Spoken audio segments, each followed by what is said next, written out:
you laughing at? Whoa, look, it's time to go viral. I'm homicidal, I'm killing all my rivals. I'm the man, shit, I put that on the Bible. I Spotify my target, cause you know I got the title.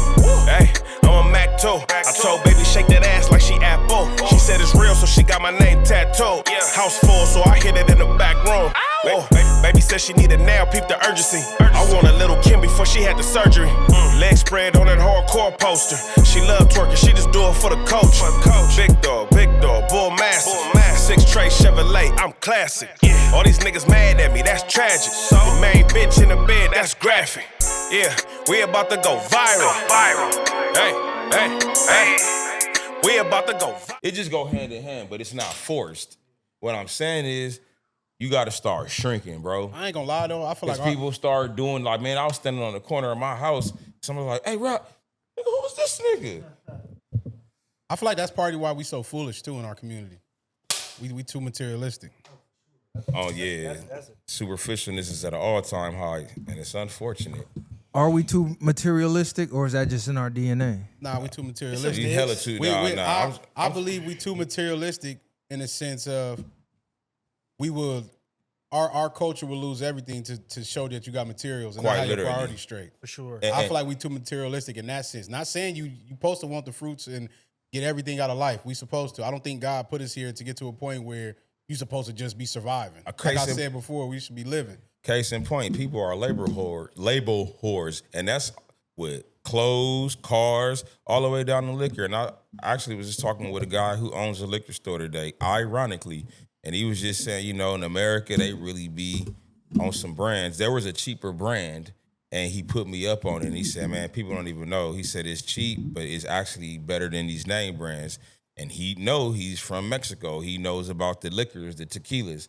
Long story short, he said, man, you could tell them a price, and if the price is cheap versus a price that's more expensive, they'll turn that down because they assume that's a lesser quality because it's cheaper. And that's how pathetic you guys are. You haven't even tasted it. If you are a liquor connoisseur, so I'm going to keep it about that, it's about the quality taste. You got to taste it, But you're literally going off of the price.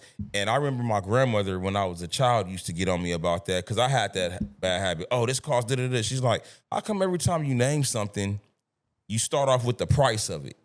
And so fast forward today, I listen to grown men, this costs da-da-da-da. And I always resort back to my grandmother. That is some corny, lame shit. And we live in a very superficial society. It's like materials at the basis too. Like people will, it could be two different things or two different brands and it serves the same purpose. Like you talking about alcohol, you might want to drink better or drink a higher quality liquor, but they're both going to get you drunk at the end of the day. Quite literally. Niggas will go spend 150 on this compared to 50 on this just to say they did when the outcome is the same. That too, where it's like a lot of people are spending more money and going into their pocket deeper because of the perception of others, not even because they really want something that's better or they're a true connoisseur of whatever it is. It's just like, I don't want you to see me purchasing at least the less expensive shit, so I'm going to get the most expensive shit so that you can see that's what I'm doing. But a lot of this shit serves the same purpose.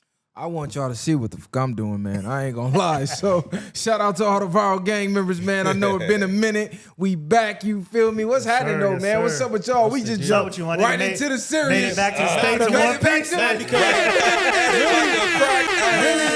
back to the States, man. Really, last thing before I let you go, because I already know you want to get that off. I don't. I'm trying to get it off. To go back to iterate y'all point, what other case studies do we see? Like, they really came up with the how to sell to a Negro. Mm-hmm. Oh, yeah. And we came up with that based off of them knowing how materialistic we are. The black dollar is the most dollar that's spent more than anybody. You know what I'm saying? We got. The only but we don't. But imagine if that money was spent where we was at. And the perfect example I'm gonna give, Mace been going viral for catching a train in New York. If you seen that, and it had to be another nigga to Mace on the train or this and that, like.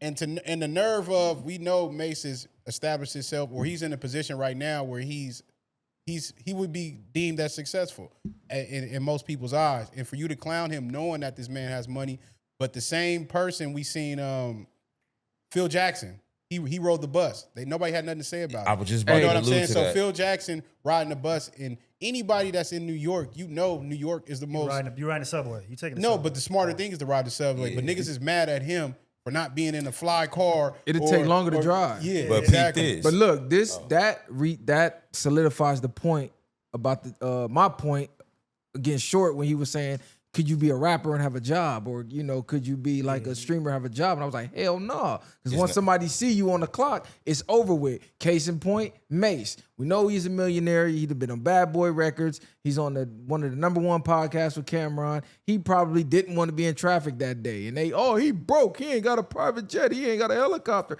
You cannot work a regular job. It was another battle rapper that just got caught working the job because everybody know battle rap slowed down. So in between battles, he's working the job. Nigga caught him at his job, candid camera. Oh, this broke ass nigga. Woo, woo. That's out of You pocket. can't be an entertainer and have a 9 to 5. It just does not go with the image. I think you still can do it. I just think we have to it's us. We do it to our own people. Nobody else is doing that. Nobody else is having a problem with people working a job and still grinding to chase their dreams at this point. It's only us. We the first ones to jump on that hate train when it comes to us doing that. The same way Young Jock was doing the Uber. He like, what's wrong? I'm making some money. First we clown niggas about making money. Then you tell a nigga to go get a job. It's like you just can't win when it comes to niggas. That's why you have to zero all that out and just do you. One thing I do want to say is Perception when your culture gets stripped of knowledge of self, when they get stripped of the nuclear family, when they get stripped of economic resources, education, these things that other communities might have at the foundation, the only thing that we have to cling to is materialism and religion. And that's why you see in our communities, that's what we cling to so much, because everything else has been taken away pretty much, or at least the illusion that has been taken away is there. And that's what's more prominent in our minds. So those are the things we cling to. You cling to religion because that is your savior complex. And this is who's going to save you, instead of let me actually be rooted in actual facts and work towards something.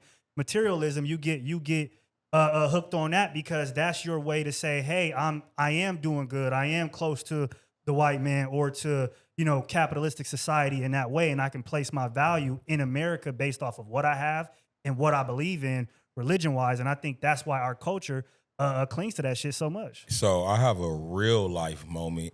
I used to Uber between projects. I do construction, as you know, construction, seasonally, etc.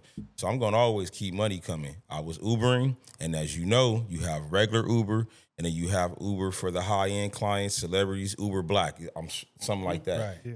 I was not Uber Black. Regular Uber driver. Guess who hops in my car in Santa Monica one day? Jason Garrett and his wife. And mind you, shout out to them.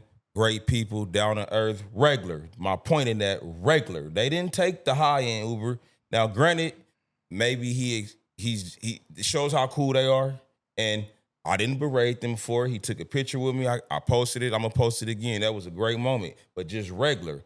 And as you said, nobody ever said nothing in the comments. Everybody liked it. No, oh, them niggas is at work or taking a regular Uber. I had a real life moment. Nobody insulted that man.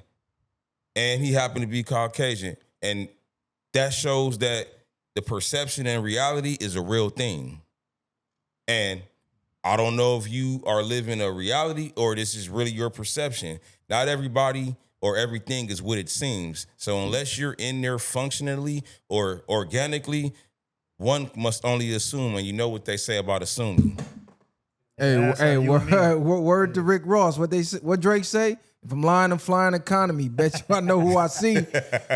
Spot him, got him. Rick Ross got caught flying economy. People saying he broke. He went and made a whole video at his private jet hangar with no jet around, saying his jet was getting a $500,000 Starlink hooked up. But people clowned him for flying economy. People clown him, but it's never people that's doing better than him that's clowning him unless he has real issues with them. Then they might clown him. Outside of that, most people that's clowning him are people that don't have what he has or live the life that he's lived. I just think what it all boils down to, you made a key point, is the knowledge of self, and niggas is not content with who they are as people. And one thing that human nature people crave the most is feeling important. I believe that people want to feel important. This is why people attach themselves to certain things. This is why people strive to become something at times, unless you're striving for your passion. But people want to feel important, no matter what level of your life, whether it's your spouse, whether it's your kids, whether it's you as a person. And I think those things people want those things to make themselves, like you said, perception. It's the perception that I got. It's perception it is. But people that really got it they're not bothered by that. This the thing. When you are a braggadocious celebrity talking about how many millions and billions you got, you cannot be caught dead doing things that the average Joe does. It just does not live up to your perception. I'm sorry. That's just what it is. Is it right? Maybe, maybe not. It's however you perceive it. But as fans, people don't want to see that. If I'm flying economy, I don't want to see my favorite rapper flying economy as well, and all he talk about is how much motherfucking money he got. Yeah. Like, nigga, what? Oh, Look, that nigga getting his own bag. I agree. Like, what the fuck? I nigga? agree with that. That's out. I agree with that 100%. I'm just speaking from a perspective of the average Joe, the average person that's going broke trying to look rich. You right. Yeah. No, for sure. But it is one. I don't even know what to call it. People, not even a caveat. People like to say, they like to point out rich people, like let's say Bill Gates or something, right? He looking bummy. Oh, you see, he's super rich, and then they'll point out a rapper with chains on and fly clothes that's on, disingenuous. and then they'll go, oh, see, they going broke to try to look rich. This is how you really should act if you are rich. It's like, no, these niggas just have no swag. They have no aura. They're Quite bummed. literally. They're dirty. Whether they was rich or poor, they were gonna look that way. Black people, we just carry ourselves a certain way. We're fashionable. We like to be clean. Like to keep our hair cut. We like to carry ourselves in a good manner. We like to look good, feel good, play good. That's just, it's in our DNA. That's why I say I don't really too much always buy with the, oh, we trying to look rich. No, it's in us to shine. You go back and look at mummies from 3700 BC, and they had grills in their mouth. They had chains on, the Nefertiti's. They had gold sandals with all type of crazy designs. That's just literally in nigga DNA. It's to shine. I agree with that. I just think everybody want the finer things in life, but the finer things is what you perceive them to be. You know what I'm saying? The finer things for us might be chains and clothes and Jordans and cars. Finer things for them might be yachts, Property, whatever. planes, properties. Yeah. So it's a different mindset, I believe, when it comes to that. I don't think there's nothing wrong. If you're gonna shine for sure. And you only get one life. You're supposed to do it up.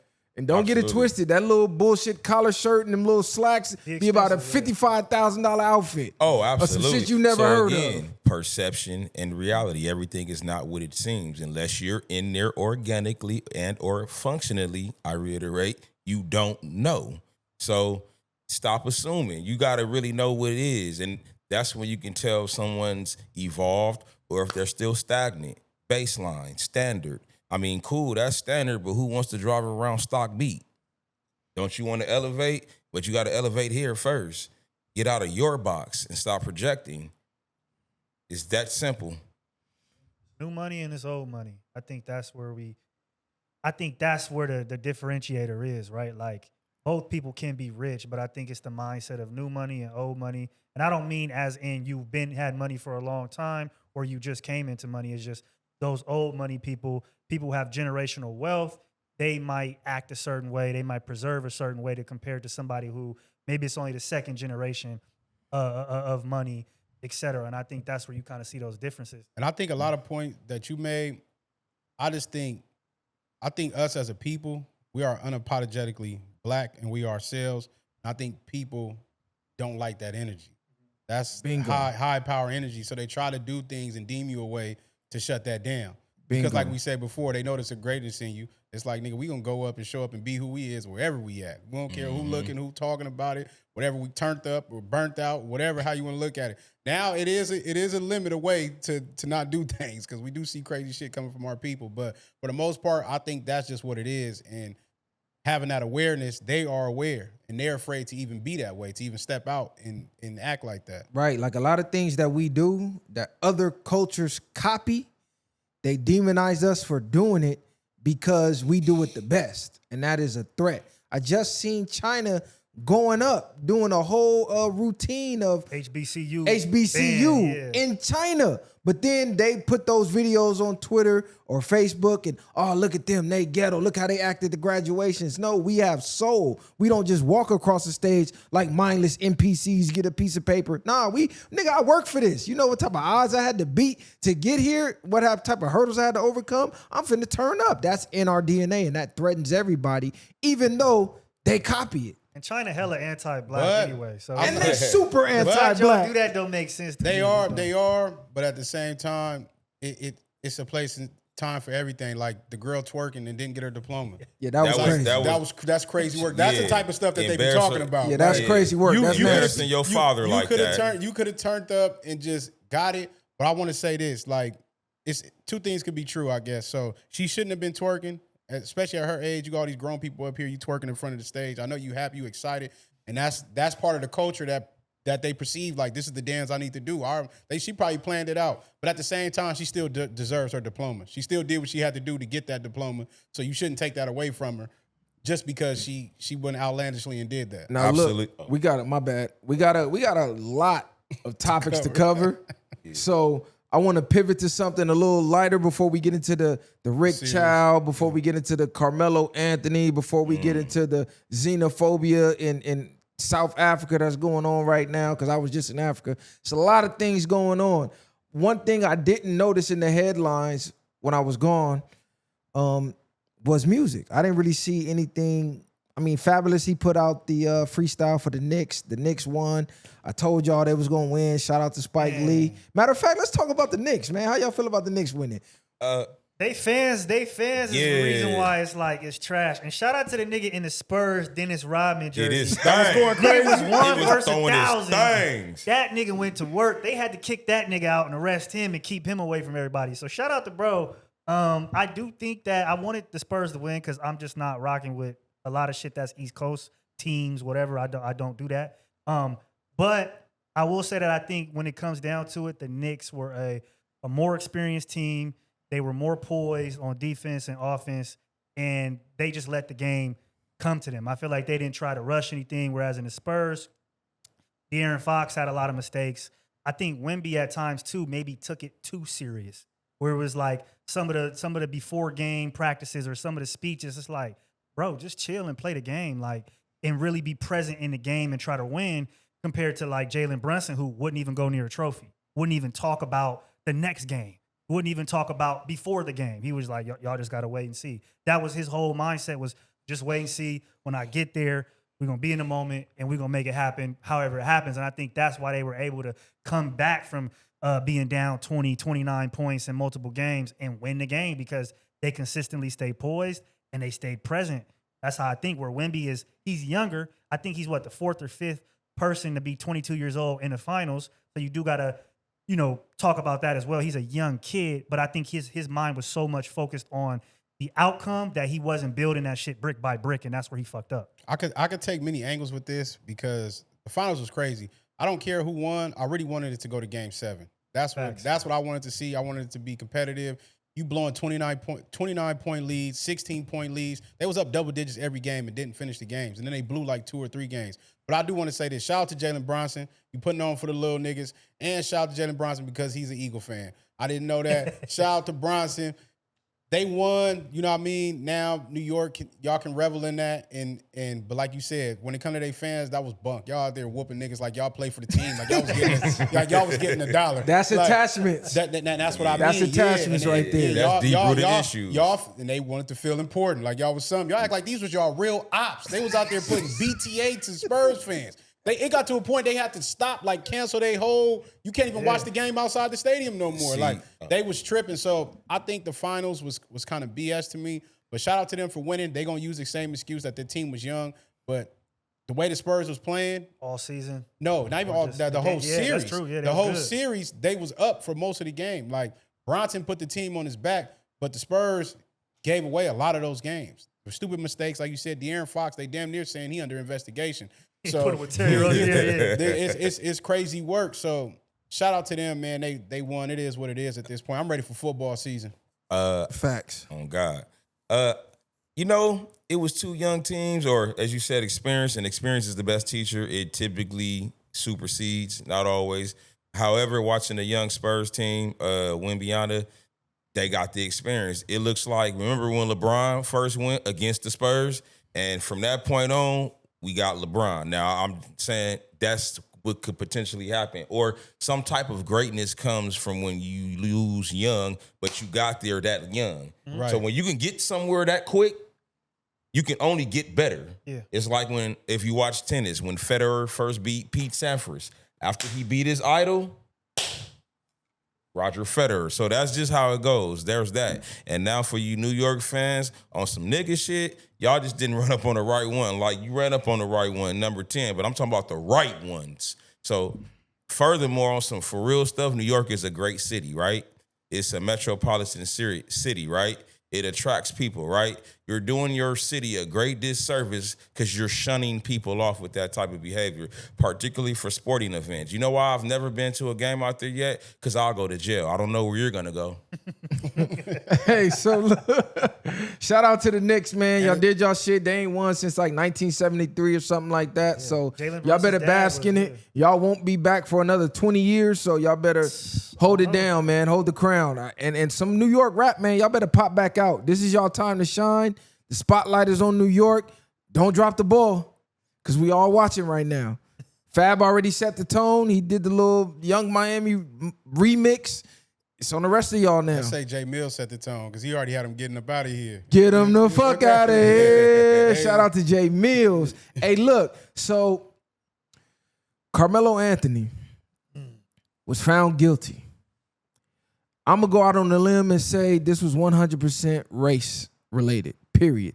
He got found guilty strictly off of race. We all know if the roles were reversed and it was two big linebacker, black twin brothers picking on a little white kid in the stands, white kid stabbed him, self-defense, he's getting off, period. We done seen, and you say, viral, how can you say that? Well, you can look up other cases in Texas, in the same county, where white kids did equal or worse and got less time or no time. I'm talking about from murder to shooting to you name it.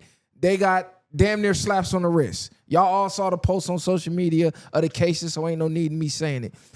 Point is, we knew he was getting railroaded when they switched the jury. They had no black people on the jury. The jury was all white. I don't care if you say it was Asians on there. I don't care if you say it was a few Hispanics. We all know they're white adjacent. Same mentality. They want to be white, period. That's just what it is. So how do y'all feel about this case? Do y'all think he got action on an appeal?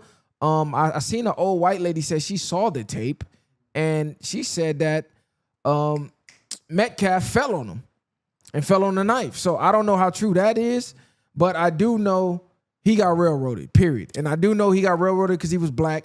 They said there were some black people on the jury. I don't know why they said this dumb shit. They said, one said they could not convict him because he looked too young to go to prison. And then one was just saying, well, I ain't convicted nobody black. So they got both of them off the motherfucking jury, replaced them with all old white people in Texas. I just think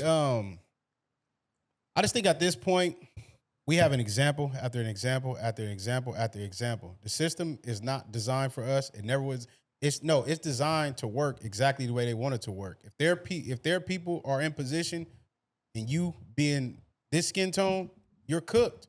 That's just what it is, no matter what, for the most part. Now, yes, it is people that have beat things and been to a different point, but we see, like I said, the way the father came out with that video. I don't know if y'all seen that video that went viral, and the father was speaking his mindset. Basically, he's a racist. Yeah, the father's a racist. And watermelon felon. Yeah, and the apple don't fall too far from the tree. We know where their mindset came from based off of the father alone. He was a whole different person before the trial. Now, after, he's talking crazy. He's showing his hand. So now we see that. So a lot of things, he might get an appeal. We'll see down the line once people start to forget about it. But right now, anybody if you're doing anything, you have to be able to be knowledgeable about the law and know the law is not working in your favor. And for us as black people, we have to see the world is against you. No matter what they tell us, they are not living in this skin. They don't understand, and they will never understand. But when you see these things go on, and like you said with the child dude that chased the black boy down that didn't even steal, and manned him down and got off. I don't want to hear nothing about how this law work. And you niggas that be advocating for anything besides what you are is crazy to me. So with both situations, court-wise, the actual acts that took place, everything, I look at it as excessive. And this is what I mean. I don't disagree that this young man was railroaded. That was excessive. The time was excessive. I would hope and believe that he'd get some action and some get back, because quite literally, it was excessive. Now, hear me out. What he did was excessive. I'm not talking about fight. I'm not talking about whooping ass. Whoop ass, fight. That wasn't a I need a knife moment. That's lack of awareness. I don't care that you're young. That was not a kill moment.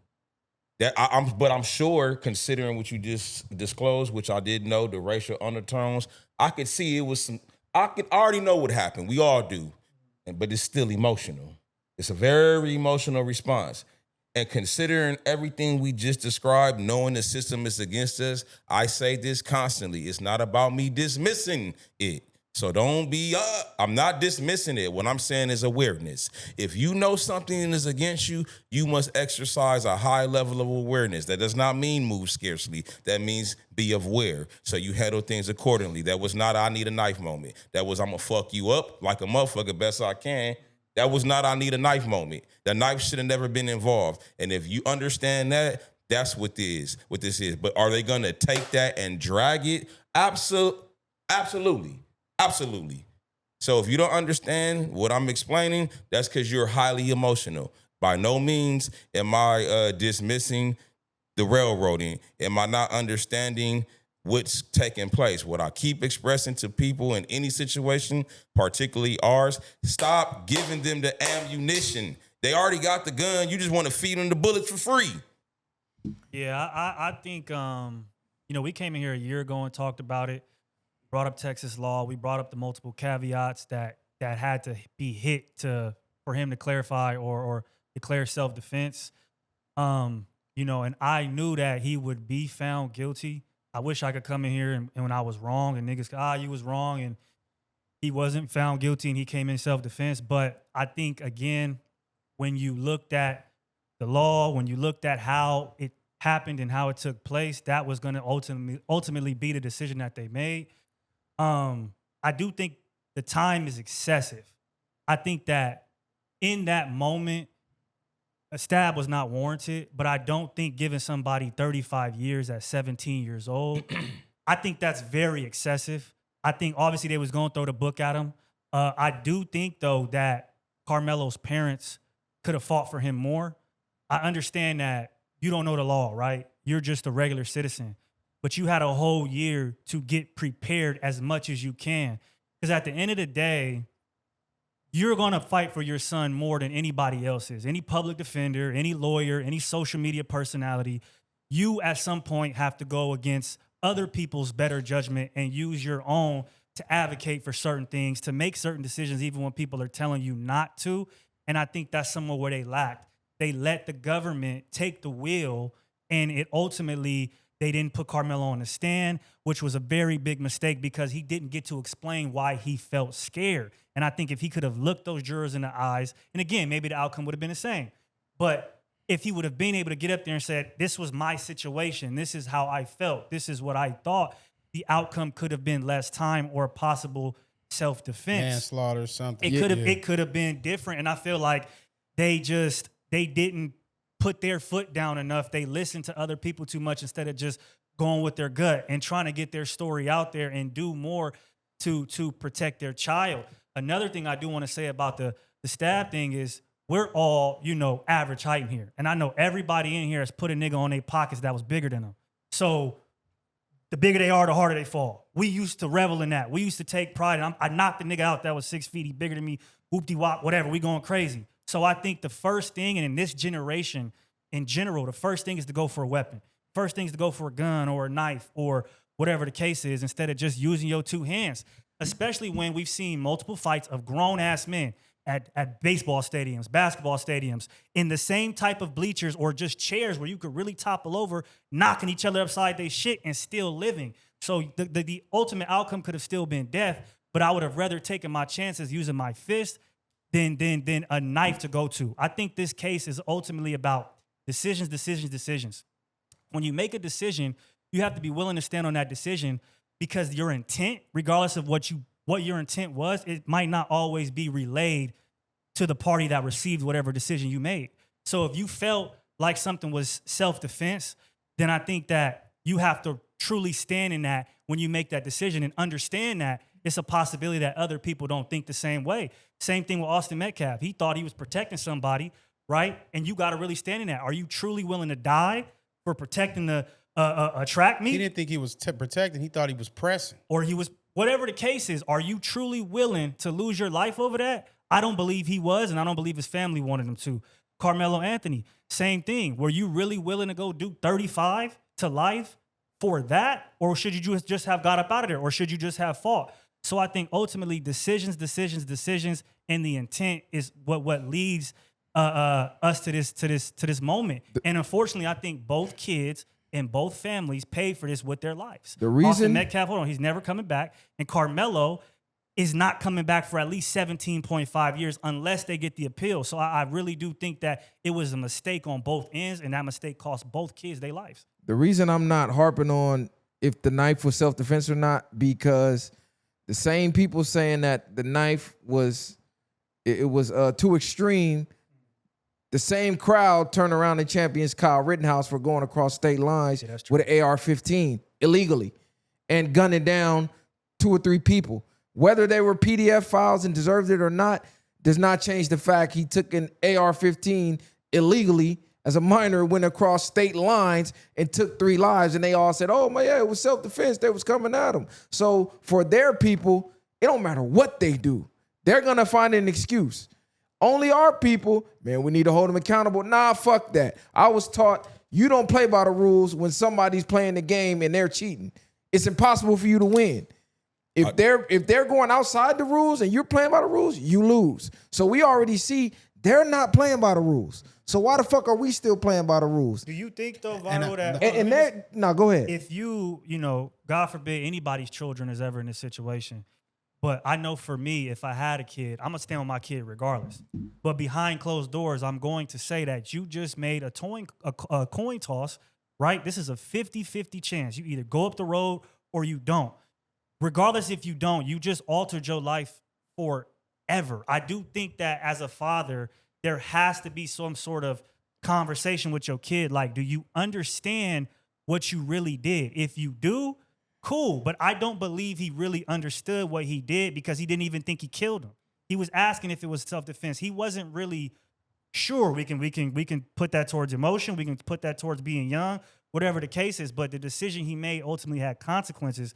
And I think that to make a decision that strong, you have to be aware that your life is going to change forever, regardless of which way it changes forever. I'm gonna be honest. Or you not aware, and maybe you actually really that scared. Because you put a cat in the corner, ain't no telling how you gonna react. And we talk about this all the time. It's no pinpoint of how you could tell somebody to react to disrespect. He could have been disrespected and felt to the point where he felt threatened. Some niggas is just fearful. Like we said, these kids don't grow up fighting. They go straight to weapons. He obviously brought a weapon because he felt he needed it. Because if you just was going up there to down somebody, you're going to go up there and just handle your candle. You're not going to wait for them to approach you. You're not going to do none of that. So I'm not going to be so quick to judge him and anybody in that scenario because if, like you said, however small he is, if you got 2 6-foot niggas walk up on you, if I'm walking down the street and 2 6-foot niggas get up on me and I got a knife up on me, I'm not trying to take the squabble route.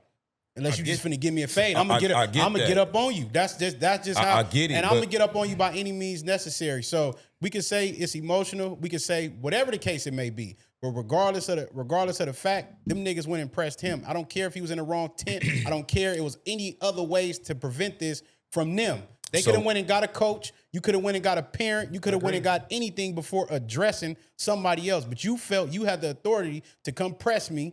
And you got what you got coming. So. And they lied about him being in the wrong tent because one of his so-called buddies who testified and lied, he invited him to the tent. But when it was time to get on the stand, he got coerced into saying something totally opposite. But when he first gave his first original statement, He invited Karmelo to the tent. So that whole story and facade about he was in the wrong tent harassing the other team and the Metcalf brothers came being the peacekeepers trying to get him out of the tent was completely false. So they falsified the story from the jump. So we knew he was trying to railroad him. So I don't want to hear shit after that. Okay, so let me ask you, my question is, was this an event, isolated event that got out of hand, or because for you to have a knife on standby, as you just described, I didn't consider that. I know what took place. They didn't call them all kind of ends. They probably even told him, because that's what a race, I'll unalive you. I didn't threaten you. So you had to bring that up for me to go a little bit further. One must think, you didn't told me probably several times, I'm gonna hang you like we did. All kind of, and okay, I'm coming prepared just in case you're ready. Fine.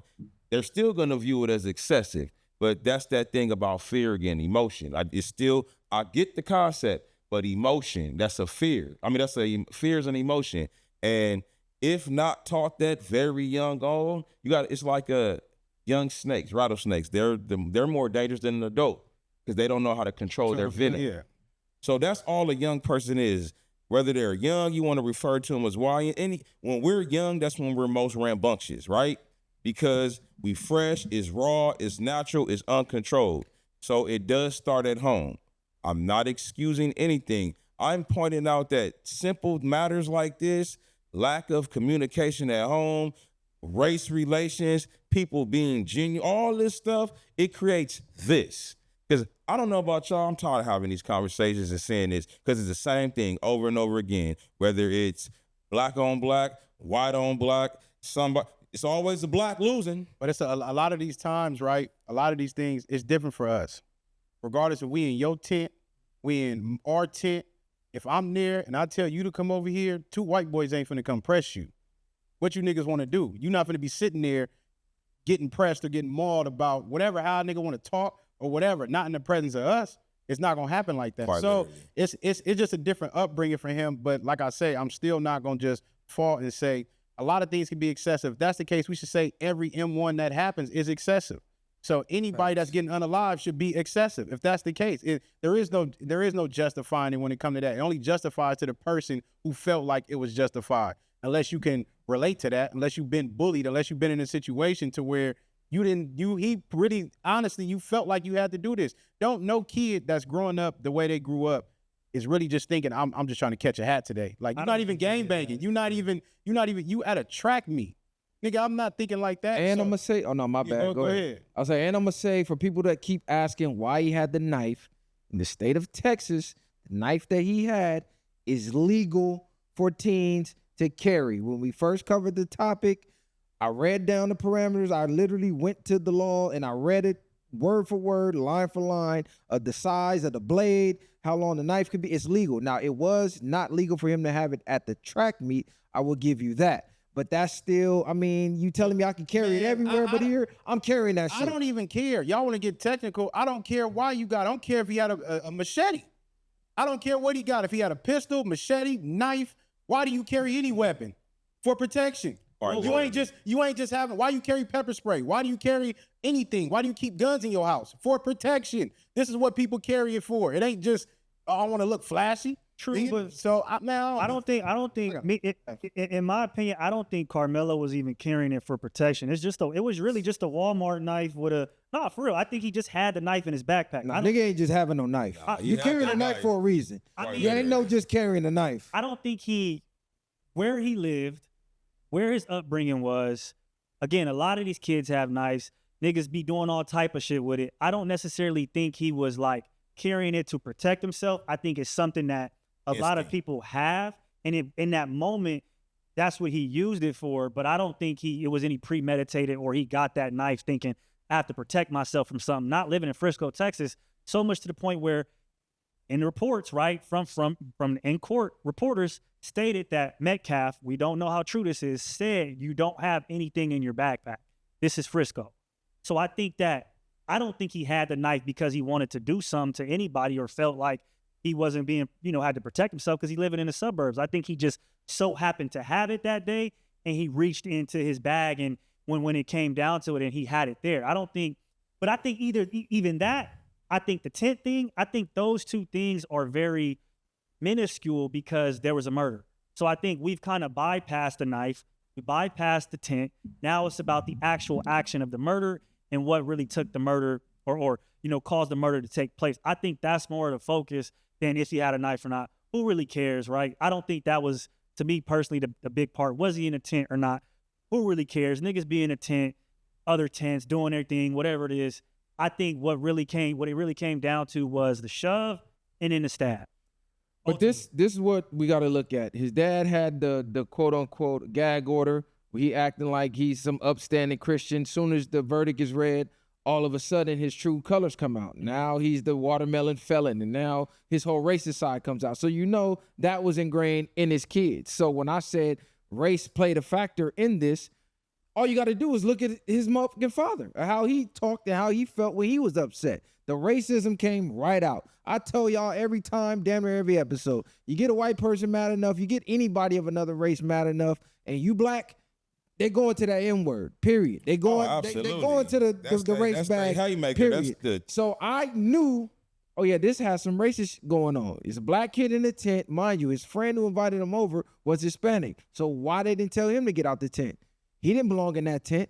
They wasn't tripping on him being in the tent. No, they was tripping on the black kid being in the tent. He probably came over there, taking all the little white bitch. Man, y'all know how the story goes. What do you say about multiple witnesses that came to testify being black and not saying anything about race? Do you think they were coerced? This is a genuine question I'm asking, because when you have, I believe, 4 to 5 of the witnesses be African-American and not bring up race or not bring up any of those things, what is your response to that? My response is, when you go to court, especially as a teen, you're not going to go in there playing a race card. Like, have you ever been in court? No. And been asked questions? No, that's so it's like when they ask you questions, they're asking very direct questions. So they're not just putting you on a stand and like, yeah, just tell me, everything that happened. No, they like picking you apart. So I don't think anybody's going to go in that courtroom at 16, 17 and be like, yeah, the white boys did it because he was black. But do you think that they could testify to the fact that he called him an N-word, that he said something racial to provoke the matter? I'm not necessarily. No, go ahead. I believe that if 5 African-American or 5 black witnesses stood on the stand and not one of them brought up he said the N-word or he said anything at all, maybe they just super Uncle Toms. I don't know. I didn't get they're young. Sambos. Uncle Tom was a hero. Okay, we don't know what they look like. We don't know what their lineage really is. So I don't want to say that that's what they were or weren't, but I would think that somebody would say, if they were black on the stand, he called him an N-word or something of that nature that maybe started and provoked. I'm not necessarily saying they even said the N-word. I'm saying undertones I'm not even just undertones, as well as the motivation for them trying to remove him from the tent was that. Because what other reason do you have at a high school to try to remove somebody out of your tent, especially when his friends are in the tent as well? They're not black, and you're not trying to get them out the tent. The one who invited him to the tent, he could stay. You ain't tripping on him. So I mean, you tell me. So and given the info that we now know his dad is racist, I mean. All right. So I'm glad you brought that up. So ultimately, they played the game. Everybody's playing the game except us. We keep looking for everybody to do right. I'm not telling you to do wrong. What I'm telling you is to play the game like everybody else. We the only people that's not sitting here saying, okay, this goes back to what I said about awareness. Whether we should have to or not, that's not it don't matter. Play the game. Everybody else playing stupid and playing smart and picking and choosing. Why we not? And I'm not saying go around being super militant and hate everybody. I'm not saying that either, but I'm saying play the game. And because we either overly aggressive and emotional or we're too damn naive because we have this, man, it's a new day. They all like us. No, they don't. Your friends do, but we still are under the old laws with new shit. So you got to play the game. And this goes from not being taught at home. The same way they used to teach kids back in the days when Jim Crow was real. Go this way, you take this road, don't ever go on this side of town. It shouldn't have had to be that way, but they did it. It's the same concept in a new society. It's nothing changes, it only modernizes. So we're living in the modernized times. It's a little bit freer. It's law set in order, but the game is still the same. So if you're not teaching your kids to play the game, you're going to succumb to it. You're going to become a victim. Again, I'm not justifying it. I don't like it. I've been a victim of it. But you got to play the game. You got to teach your kids these things, what cities, what things, how to go about things. You have to teach them that. Now, I understand shit happens. It happens. It happens. However, since we're dissecting, this is being talked about, you have to teach this shit at the house. Now, look. I know why, too. There was false reports of them, of Karmelo's family having a GoFundMe of over $1 million. There was an actual fund, Give, Send, Go, which is a Christian platform that they raised, I believe, $550,000. They did not touch it, though. I would like to ask them, like, why they didn't. Again, was that advice, don't touch it, or what was the case? Because, again, to go get a public defender, I just don't. When you had that fund that you could have used, I don't understand. I think they like closed it or something, if I'm not mistaken. But so they couldn't get to it. So yeah. But one thing what they really need to stop doing, like when these situations happen, it needs to stop being broadcasted all over the news. It needs to stop that, because you're going to go get people for jury that's already putting information out there all over the news, and you're already persuading them to already, you already know what you're going to do on the case. Like people that go in there, I've been hearing about this, whatever. They might not even get all the facts. And then when you get in the courtroom, it's a whole different thing. It's a whole different number of facts and things that plays factor. But a lot of you already be swayed. And you having these conversations because these conversations are already being held all over the internet. And now it's to the point where if you already feel him guilty, or you be like us and be like, he should get off. But it's the luck of the draw now. Like I told people before, when you have a jury selection, it's not about, you can't pick your jury. So you can't pick a black person. And like bro was saying earlier, the moment you say anything to jeopardize that, of that you show any slight favor of that you gonna help this person, get them up out of here. Oh, quick. They get to pick who they don't want on the jury. That's the biggest thing that the lawyers do. So, and then in the next place, like you said, it still should automatically be to a point where, hey, you have a select amount of Hispanic people, a certain amount of black people, a certain amount of white people. That leaves no room for nobody to use racism as an excuse. But you know why they do that? Because if them one black people would have been in there, it only take one to say, I don't think he did it, and he would have got a hung jury, and now this case would have still been going on. But they know it's easy for them to get on one accord. Nigga, they don't care about us. So this is the things we need to understand. And once you get in there, you're not playing your game. And for that one reason, I think he got action at an appeal, because you're supposed to have a jury of your peers. Go look at that jury. Not one person on that jury was his peer. Not one of them old redneck white people, not one of them old Hispanics, not one of them old Asians that we learn hate us, as you can see with the Asian boycott and then their racism coming out all over online. These people hate us. We know that. We got real life experiences. You can look online. You can talk to your friends, talk to your family. You can look in history. However you want to do it, they hate us. They didn't have no black people on that jury. They had nobody that was considered his peer, who from his neighborhood, who from his ethnic background, who grew up in his skin and knew what it's like to grow up in that part of tech. Nobody. So there's no way he got a fair shot. So I think he's gonna be able to get an appeal. But we'll have to wait and see, because there's another case I want to cover. I want to drag that one on forever. Rick Chow. We covered this case like 2 years ago. Now, on one hand, they say Karmelo Anthony, excessive. He had a knife, stabbed a kid. It's M1. So now we got Rick Chow, a grown man, mind you, has a track record of shooting at people and shooting people. Him shooting, what was it? Damn, I forget his name, because this is terrible. I should know his name. But basically, they played the footage. They did the usual, hurry up and buy. He left the store. They accused him of stealing a water bottle. Cyrus Carmack Belton. Cyrus Carmack, thank you, 14-year-old. He ran out of the store. Rick Chow and his son chases him for literally over 100 yards. The kid runs out of the view of the camera. They said he fell. They said he pulled out a gun, pointed it at Rick Chow's son. Rick Chow told him, put the gun down, shot him.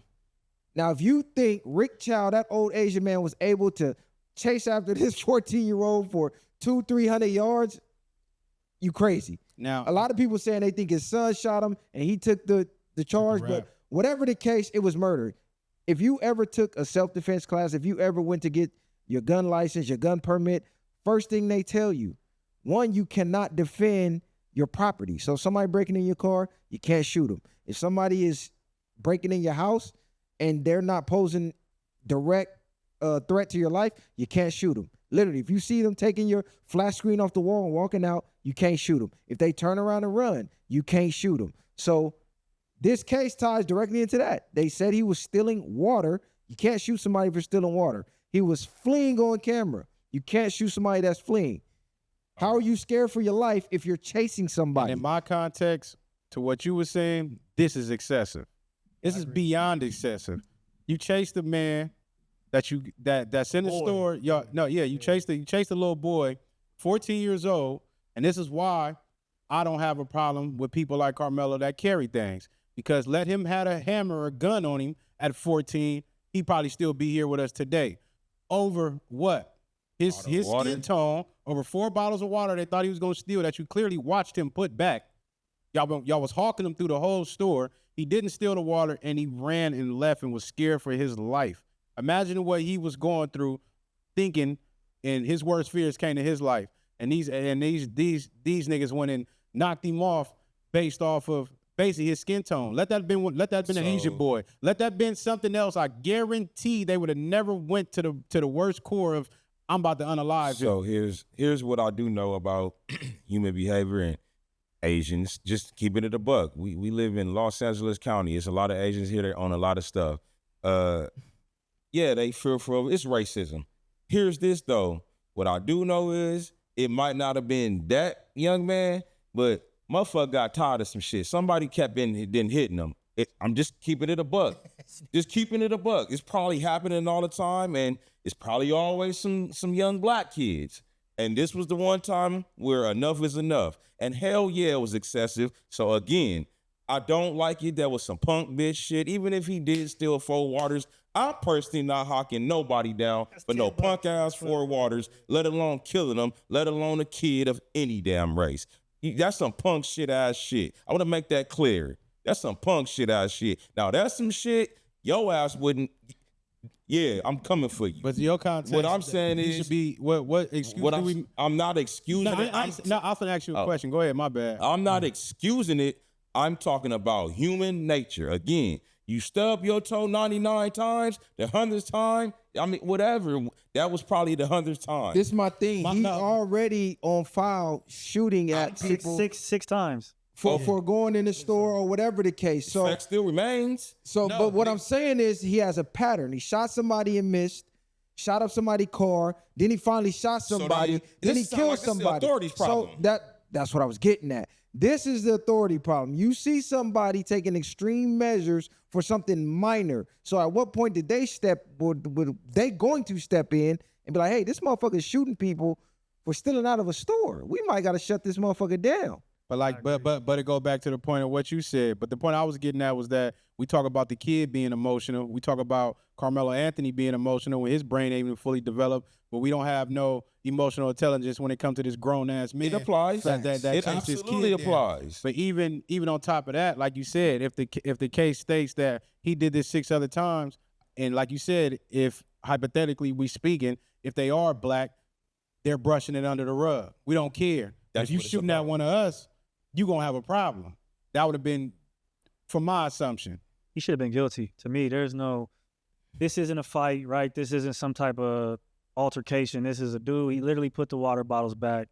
He ran out the store, and y'all followed him. And really, I think the only thing that saved him was that we didn't get to see what happens outside the store, because then it becomes my story versus yours.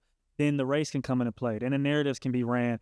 Then you put the son up there, right, who speaks better English than him, and I'm just a timid old Asian man that doesn't know any better, and that's the story that they were able to play, and ultimately that's what. And then again, when you talk about jury selection, you're entitled to an impartial jury, which is just people that are regular. It doesn't mean you're entitled to this many blacks, this many whites, et cetera. It means that on a state level, you're entitled to. They take the selection from the DMV. If it's a federal level, they take the selection from the voting ballot. So that's in your area. So this is what you're entitled to, and that's it. And unfortunately, 9 out of 10, and motherfuckers that they're going to select is going to believe the narrative that paints the black person as this evil, conniving person that came in there to do bad. And that's unfortunate because a 14-year-old boy lost his life. And that dude, Rick, whatever the fuck his name is, Rick Chow, should be under the earth. And I'm glad they came and they fucked this store up. And hopefully he can't even come back and do business right there. Not right. This is the worst part. This is the worst, most sickest, sadistic part of it all.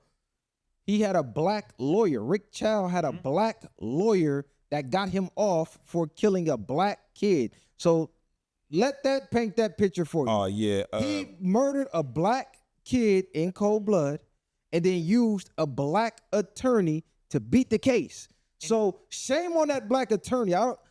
All skin folk ain't your kinfolk. The second I heard him speak, I knew he wasn't one of us. His excuse for why he took the case was he said he looked Rick Chow in the face and said, "You have 30 seconds to tell me what happened. I don't want to hear all the bull. I don't want to hear anything. 30 seconds, tell me." He said within 30 seconds, this old Asian man was able to convince this black man why he was able to legally kill and assassinate a 14-year-old black child, and that was good enough for him. 30 seconds. So the life of a black kid to this black man was worth 30 seconds from a racist Asian man. It's insane. Because for the game. exactly what you just said, it's all about the money. Most people don't care. Most of us don't care about other black people. Most of us don't even care about ourselves. And these are the moments where we see where it's starting to really, it's been out of hand. Like we said before, niggas ain't fed up enough. Like, it's no outrage for this, but then y'all got outrage for the Karmelo stuff. So it's just, to me, it's a game when it comes to them in the courtroom. It's a game for them. And a lot of times these judges, these lawyers, these DAs, they all be knowing each other. They already know how the case is going to play out. Hey, we can give your man's a deal. We'll give you the next one. We're gonna let you win this one, and I'll take that one. You lose this one, I get that one. So they automatically do. They go back. These same people that be in the courts fighting for you be the same ones eating with these judges at their houses, going to these events with each other. So it's damn near. It's a fucked up game. And that worked in Rick Chow's favor even more, having a black attorney. Exactly. Because it's like, you have a black attorney here.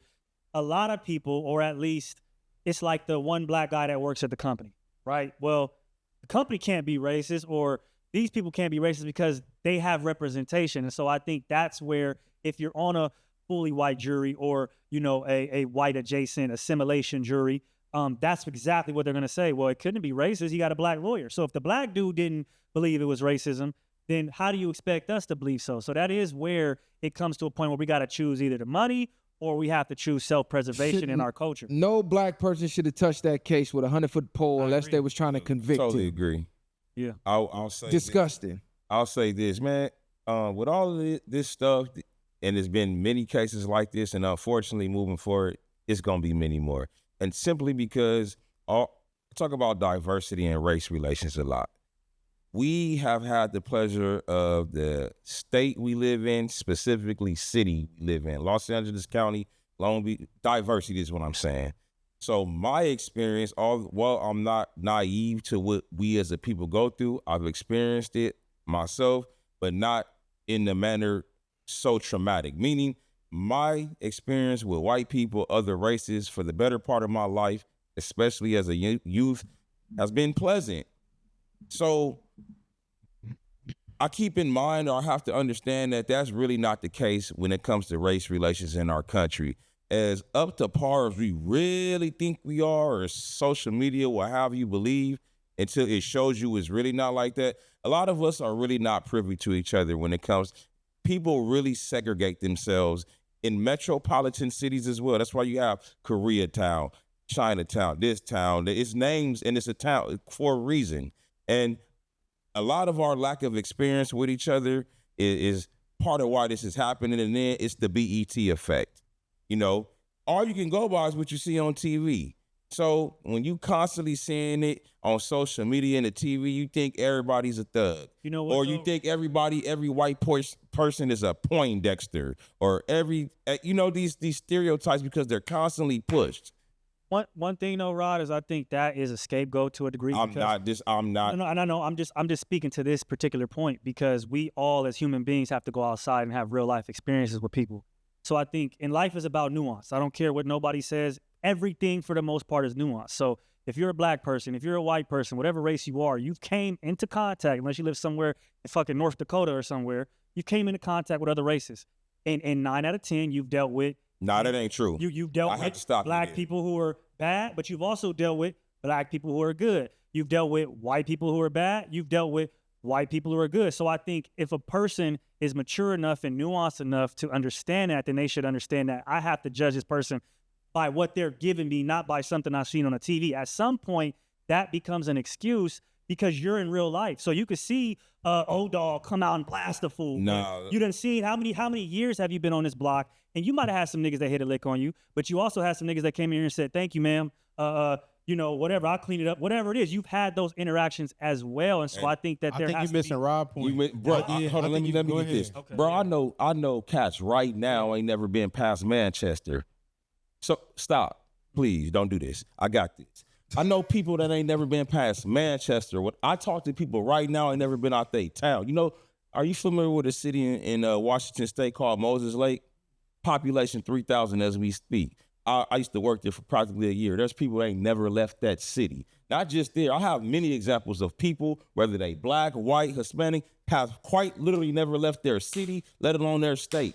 And they've told me to their face, black people from America, man, I don't got that much experience around white people. I ain't been around white people. Quite literally, they worked in the town, the city, they all cultures. So I know when I've spoken to people, I've seen it. I've been to towns in America in 2026. These people really don't have no experience with each other. I think, but I think y'all both missing each other's point. I think you're missing his point because he said he relates in certain ways, but Kali is right in a sense because regardless if you ain't left Manchester, you've been to the store. Black people ain't owning every store. Everybody comes Okay, to that store. Every race comes to that store. And what's their experience been? You've been. So he's saying at some point in your life you've experienced something. That's why I said I've had a good experience, but most people may have had. Every time you've come across somebody that looked the opposite of you, it's always negative. I know, so but you formulate that. Nah, the nigga saying that he lying. It's not always. I ain't gonna lie. Nigga saying that he lying.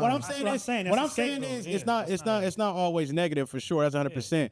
But there's no way you live in California and haven't experienced something like outside of that. But for sure, yes, like you just said, it's good people everywhere, depending on, and a lot of times it depends on you. Because, you know, a lot of times I get a lot of looks until somebody actually interacts with me. Agreed. You know what I mean? So you would judge a book by its cover and then like, damn, this motherfucker actually cool. Or you be in a space where you could be in an interview. You could be going to the store. You could be going to the food place. And another race might engage with you before you engage with them. So perception. Look, it's 2026. Ain't nobody in no major metropolitan city not had a run-in with another race at some point.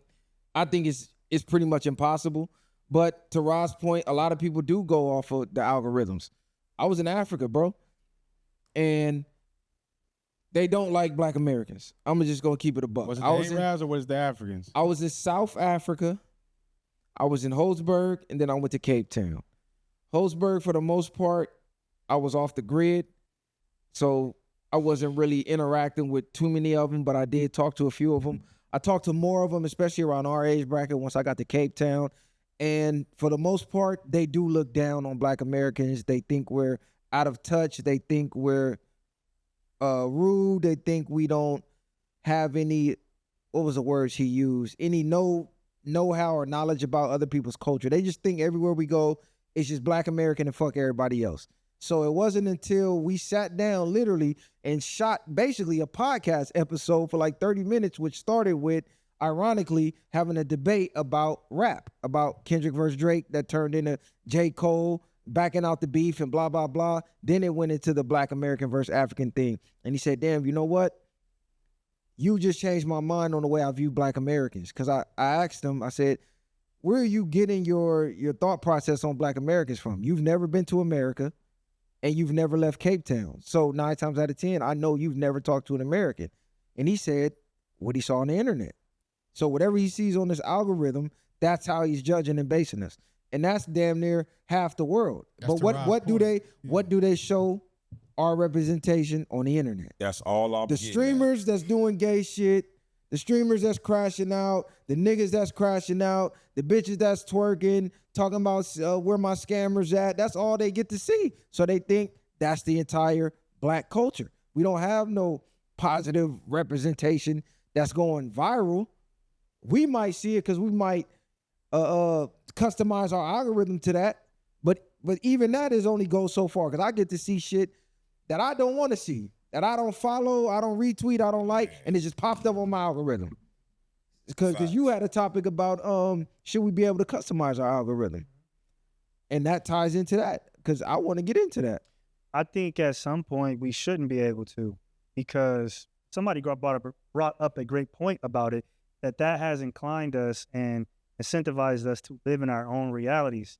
And that's why you have people who can be willfully ignorant and live in their bubble and say, this is the only type of black person I want to see. Whereas if the algorithm is open to you don't have any choice but seeing what is out there, then you get the full picture of what everything really is in the world. I mean, it's still the internet, so it's going to be skewed regardless. But if I can say, hey, I don't want to see this, then ultimately, whether it's bad or good, you're blocking yourself off and making yourself ignorant to another part of the world or another sector of a certain situation that you would be privy to if you had no choice but to view it. And in real life, you can't necessarily just turn away from things and be in a bubble. You can until the shit pops. And a lot of times when it pops, it's traumatic because you were living in that bubble and you were ignorant. So I don't think to a certain degree you should be able to just mold your algorithm to what it is, because that's not reality. That might be your reality. That might be your perception in the world you're living in, but you also live in a world with billions of other people. And therefore, you should have an open perspective. I mean, maybe not even necessarily open, but you should have the view of everything and then be given the decision to decide what you truly believe in. You shouldn't just be able to say, hey, I'm going to base everything off of just what I want to see. To me, that is too selfish in a way, and it just doesn't make sense. And I don't think it breeds productive adults. And I think that's why you're seeing a lot of Gen Zers, Gen Alphas have the breakdowns they do, have the mental struggles they do, can't cope and do certain things because their whole reality is predicated on what they want and what they believe in. And there's nothing to interfere or to give pushback or to be a tug of war that gets them to elevate their mind to a different level or see things from a different perspective. So when you're only looking at what you want to view and you don't give any time to what you don't, that makes you unbalanced. And if you're an unbalanced person in the world, you cannot make it. You can't move forward. And that's just my opinion on why I don't think we should be able to just have our algorithm geared towards what we want. If it's not something hypersexual, right, in a negative way, if it's not something like pornography, if it's not drugs, if it's not abuse, and even those things can't say all that. You can't say because you said what appeals. Even those things you might have to see to understand that this is the ugly side of the world. But I do think that there can be a limit placed on that. But to ultimately get rid of it is again where I think a lot of us are fucking up. Ultimately, I'm gonna say this, man, because I'm gonna try to make this as clear as context as my thoughts have been going too much right now. I disagree, and I think you should only see what you want to see. I think you should be able to focus on things. If I want to see nothing but positive shit, I should be able to see nothing but positive shit. If I only want to see the people I follow, I should have to be able to see the things I follow. I don't want to see just random information. If I'm focusing on certain things that I want to focus on in my life, and I know the thoughts that I produce and the seeds I'm trying to plant in my mind, the biggest thing that they do is, I tell people this again and again, and I don't think nobody up here has watched it, go watch The Social Experiment on Netflix, and you will understand. Because we understand the way the world is set up, they want to control you. They want to control us. So they're programming you based off of the things you choose to focus on. And where your attention flows, energy goes, and that's what's going to end up being in your life. These are things that they know how the mind works. So they're programming you without you even being conscious of being programmed. So if you watch a video for 30 seconds, they understand to start, whether it's on Instagram, whether you're on Twitter, whether you're on certain things, we thinking, oh, these phones is listening. No, nigga, they paying attention to all your data and the things you focus on and sending that to you. They're literally programming you to focus on certain things. So pay attention to your algorithm. If you're a person that like watching women all day and you see bitches twerking, you're going to get a million of those things in your algorithm. If you're a person that pays attention to certain stuff, that's what's going to keep happening. But it's really just control-based, because they don't want you to understand that. They understand programming your mind is going to have you moving a certain way. And what's the best way to control the masses? If we control what they're focusing on. So I don't disagree with either perspective because I do try to shape my algorithm or the crowd I keep, whatever I consume here, to have it kind of in the same room, something with high vibration. And you have to immerse yourself in things, whether it's negative or positive. Whenever you immerse yourself in something, that's what you become. You hang around 5 stupid people, you'll be the 6th because you've immersed yourself. So the reason I would take your perspective, this will be the reason. I don't have to be in it, but I need to know what's going on in the world. Like you said, I don't want to be in no box. When presented with said things, I won't be I won't be overwhelmed. And like you say, out of fear. People typically move out of fear. You don't know how people gonna react. As simple as that case of water. Let's say the young man took it. I don't want to go back, but was that worth chasing him down to kill him for? That's what I mean. We can't control that. So I need to be aware. I want to know. The flip side, I agree with you because, like I just stated, hey, bro, if I'm on some positive stuff, I want my music, the type of food. I want to do everything that supports positivity. Anything other than that is water and oil. They don't go together. So 2 things can be right at the same time. Ultimately, what I take from it, how you described it, is more of a moral dilemma type of thing. What you are describing is, hey, this is my path and I need everything around me to be on this in order for me to get where I'm going. And if I'm going to manipulate the system, I'm going to manipulate it to my liking. That's what I take from it. To me, it's like, what's the point of having so much useless information? If that's the case, your mind is scattered. You're never going to be able to be focused on one thing. This is why we see, like we had the example of other little kids that's losing their mind over having these, being in the algorithm of having MacBooks and tablets and stuff like that, because it's too much for them. It's too much. It's too much information.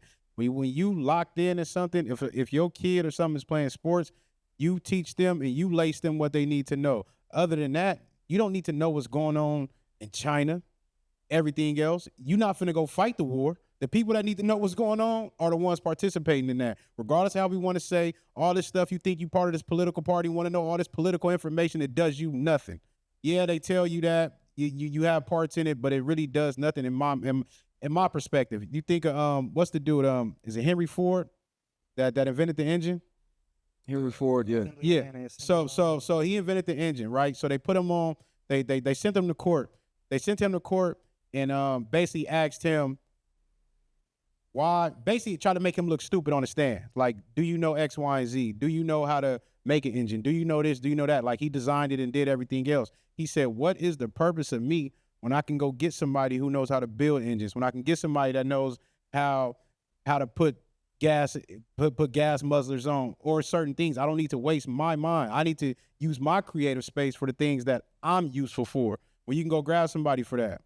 No, you know what? You got a point, because you see these people getting charged up on these college campuses, or you getting these extremists in California worried about what's going on in Gaza and Palestine, knowing they ain't never finna go over there. They ain't never met nobody from over there. They ain't sending no money over there. They ain't flying no planes over there. But their entire life becomes immersed in what the fuck is going on in a foreign country.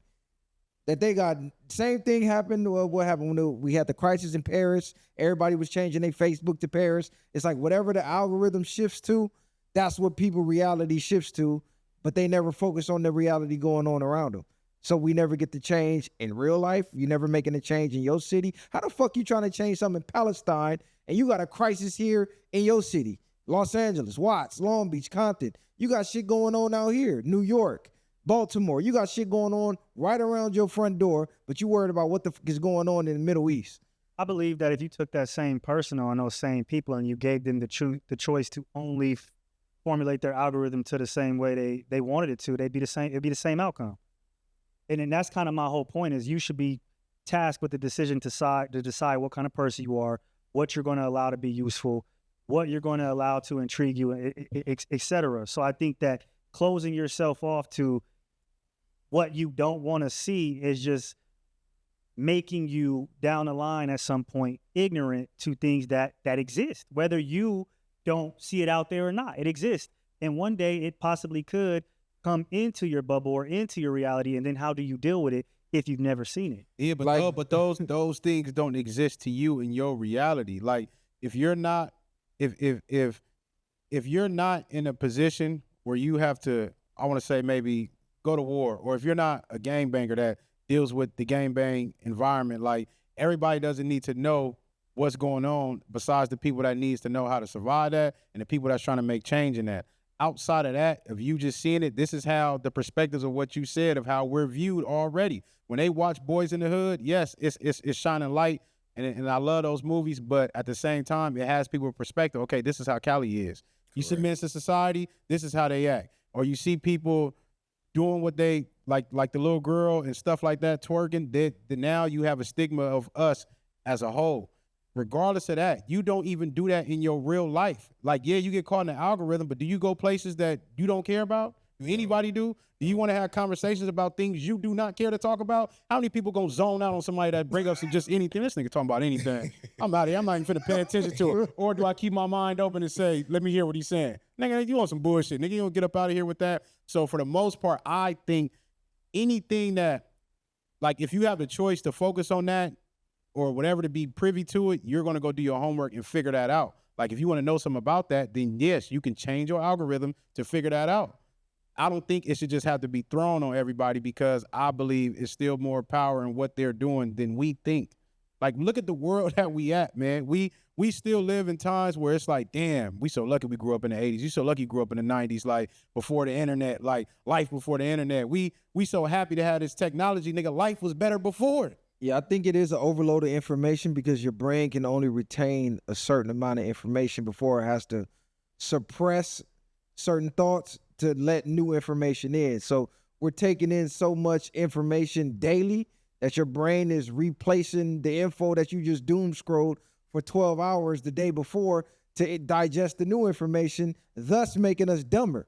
People can't remember phone numbers.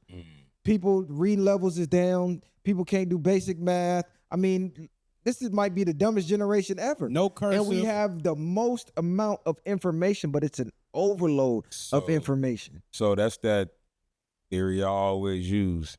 Too many options, it causes confusion. Not enough options creates frustration. So damned if you do, damned if you. Where's that sweet balance at? Now that's up to you as an individual to find that, but just generally speaking, where do you draw the line? And so how do you go about it? I would say for me, I would take Khalid's approach more, simply because I do want enough options, but I would still tone it down in the way you would, because I don't want to confuse myself. Okay, so look at it like this. Let me say one thing. I don't want to. No, because this is what I'm saying. With my option, you have the choice to still have Khalid's option. With my option, you have the choice to let your algorithm run wild, because you have the choice to pick that. Mm-hmm. Or you have the choice to pick the algorithm you want. With yours, it just X's out whether you want to focus on what you want to focus on or not. Not really. It doesn't, because you're still able to focus on what you want to focus on. You're just not able to turn a blind eye to things just because you want to, because it still exists. So I'm not saying that you have to take in all this information and you know, make it have some emotional standpoint in your life or in your heart, but to see it and to know that it exists, to me is what we do need when it comes to things that are going on in the world, going on in your communities, et cetera, right? Like, it's kids, you talk about the gangbanging thing. It's black people that might not ever understand the plight of somebody living in Los Angeles, California. They might look at you like you're a certain way. But if they had the option to see everything, then they might get another viewpoint on what that situation is, and therefore you gain understanding, you gain empathy, and you're able to see something from somebody's point of view more than just saying, hey, this is how I see it, so this is can't be So it. let me ask y'all a question. So are y'all cool with the LGBT stuff getting taught in school then right now? Hell no. Okay. That it's a moral dilemma for myself. I will not call it what it is. It's definitely a moral dilemma, but what I would only ask is, why is that necessary? Okay, to his point, it's going on in the world, and you need to know about it because Something it should be exists. discussed at the house. Again, we put too much Y'all can't pick and choose? You can't pick it. Hold on, no, listen. algorithm. The reason, what I'm saying about is, school. what I'm saying is, I'm using that as an example because that's something that certain people might not necessarily want to see, but apply that to your algorithm. What if that just start flooding your algorithm just because it exists? But we can't act as though, because it's an option to get that off of there. So let's make that clear. No, by his option is not. Oh, you saying You have to see it. Okay, I Because it apologize. You did exists. say, okay, well then, Bro is saying it's there for you to choose if you want. yeah. You can click it and start seeing more the way it is now, or you can ignore that and then you could taper to what you want to Oh, see. okay, I apologize. Kylie Okay, I is saying misconstrued his it. option is you shouldn't be able to taper, see everything. Everything all at Oh, once. no. Everything all at No, once. you should be able to tailor it, but I agree that as an individual with full autonomy, you should be open-minded enough to kind of, let me see what else is outside of what I got going on, because I do live in the real world. We gotta still understand as kids on these sites. Everybody's not open-minded enough to. So that's why I would tailor it. And then we get people that still, they just, when you doom scrolling, you don't just skip videos. Some people they gonna give you time to engage with their stuff. Well, they got parental guidance for that reason, which I think you should exercise because kids are influential. And then also, again, you don't have to indulge in everything, or if you see something that ain't right, don't look at it. Like, when I see stuff initially that I can hear it, I can know in a matter of 5 to 30 seconds, like that's some bullshit. So why keep watching it? I wanted to bring up something. We talking about LGBTQ. I wanted to bring up old boy from the Bears and the cover of Madden. And he's on the cover of Madden. I don't know his name. Caleb. Oh yeah, we talked about him. You already talked about it? No, I'm saying, remember we talked about this at the Hollywood studio. So with him with his nails painted on the cover of Madden, I'm seeing a lot of backlash. How do y'all feel about it? Do y'all think that he shouldn't be on the cover? Do you think that he's sending a message to kids to be gay, or like are boys to be gay? I'm not feeling the paint and nail stuff. I understand that they're now getting deals for the nail polish, so for them it's just a business and it's money. But what message are you sending out to the youth? I want to be like Khalib. I'm gonna start painting my nails. Like, no, this is football. What does that have to do with throwing a football, with catching a touchdown, with making a tackle? I don't understand. That is propaganda. That's the type of shit that people will ignore and be like, oh, it ain't that big of a deal. No, this is micro aggressions being put onto kids. This is being implemented. They're planting seeds into kids. Because why did they choose, and think about it, they chose him for the cover of Madden. Why not Sam Darnold? He won the Super Bowl. Like, why choose him? Like you said, it's purposely for a reason. Who's going to see that game? The average kid. It ain't for grown people. We not targeting y'all. We doing this for the kids. Like you said, it has nothing to do with football. And John Madden, rest in peace, I don't think he would have agreed with that if he was alive. Madden would have never put that on the cover of Madden. And you think that there were things that we did as young boys? Because for instance, my dad went away. I got both my ears pierced. He came back and tripped. Like, I would have never, ever let you do that. That's some fruity shit. The skinny jeans, that's some fruity shit. Dyeing your hair, that's some fruity shit. Niggas could talk about Cameron and wearing pink, but my dad is older than all these niggas in here. That was fruity shit to them. All of that was. And we was like, we're not fruity for having 2 earrings or wearing his jeans or doing certain things. We were still dudes. We still got down like dudes. We still liked women. But these were things that the older generation felt as were, oh, y'all going in the wrong direction. I mean, hey, maybe it's progressively gotten worse because this is what we've allowed. But I do think about that right now when I think about that. Not that I'm for painting his nails and on the cover, but I do wonder the true effect it is having on young men's sexuality, because I flash back to when I was a kid doing certain things and people was. I can understand the individuality thing that they try to use to cover that up, but regardless, you still are having an impact and you still are programming these kids regardless of what's next? Him sitting on there with a skirt in the purse? Because the climate that's what's next. Because that's what they're doing. That's what I'm saying. That's what they're doing. So what's next with a skirt in the purse? And then we seeing it. And then this is getting to the point. This is why the women be fed up, because niggas be trying to justify this shit. Yeah. Like, okay.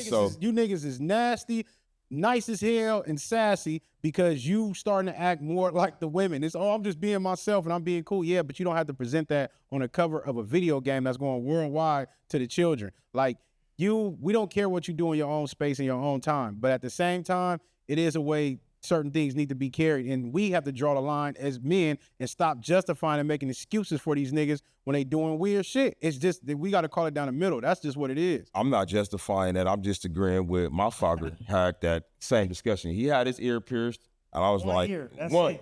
And when I did the 2, yeah, it's up. So certain things is generational. Now, this right here, the reason for me as a grown man, I already see where this is at. This is already set in motion. I can't allow myself to be bothered by it like that. I'm bothered by it in the sense of what you described, though, but these youth are coming up. So I got to counter that. It's not affecting me, but it's affecting me because my kids are seeing this. So I got to find a way to try to counter this. But I understand what's going on.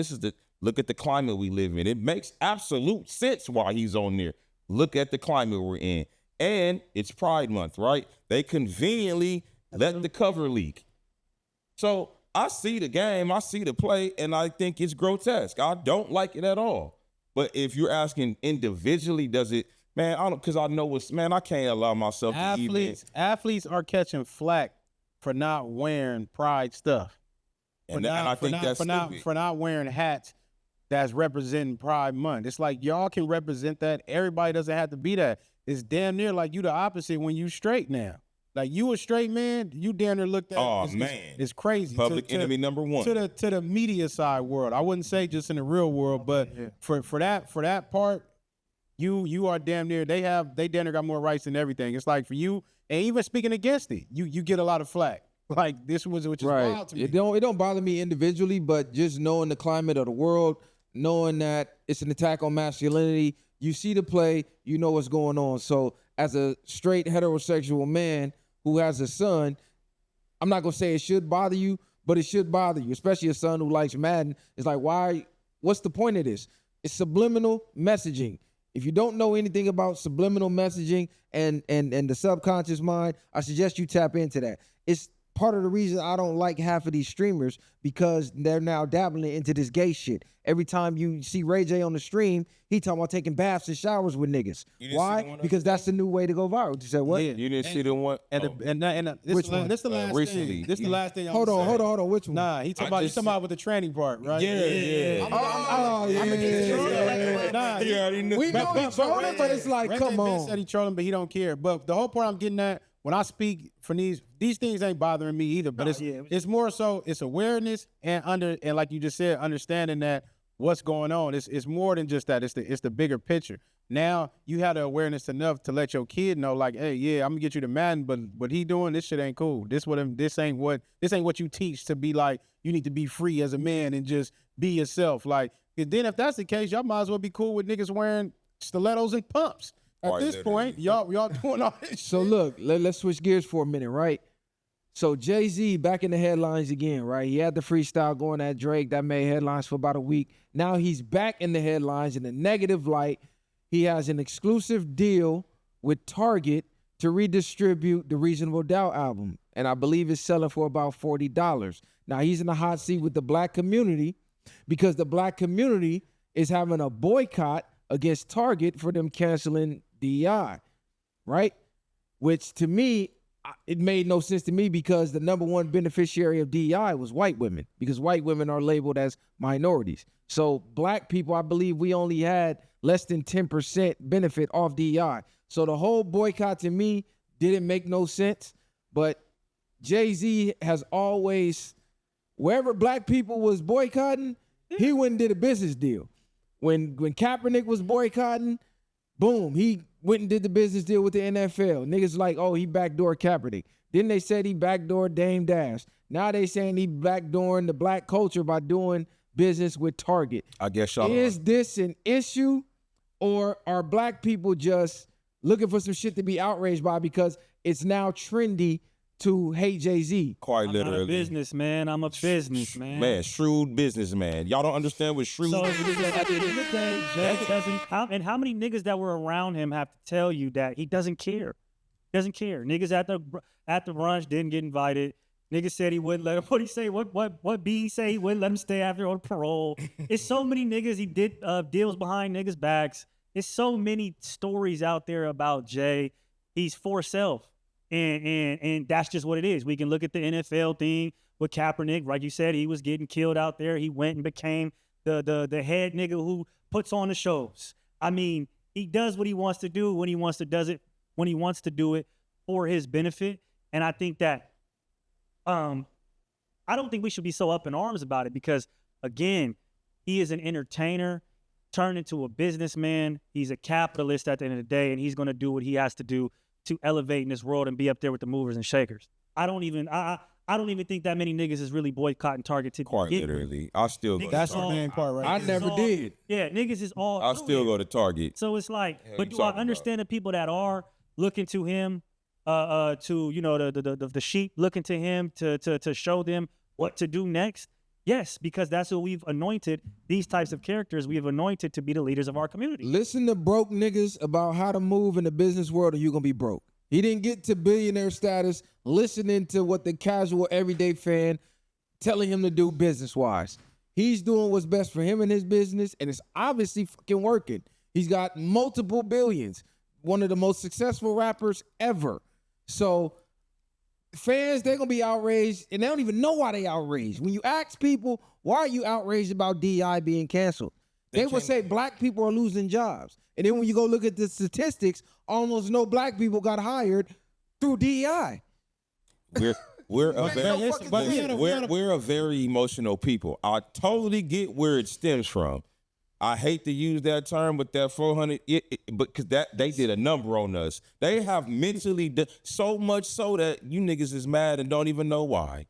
That was the goal, and they're winning.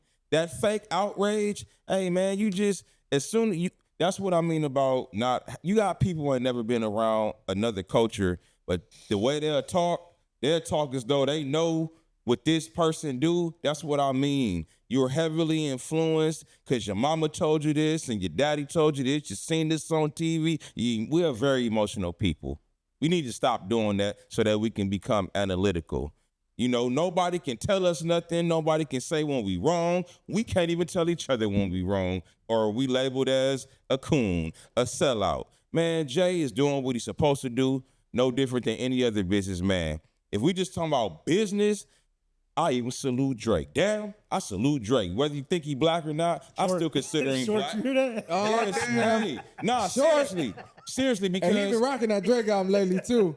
Talking about, I was faded and I didn't know it was Drake. First of all, stop it, Ricky Bobby. Don't put that on me. I was in the function.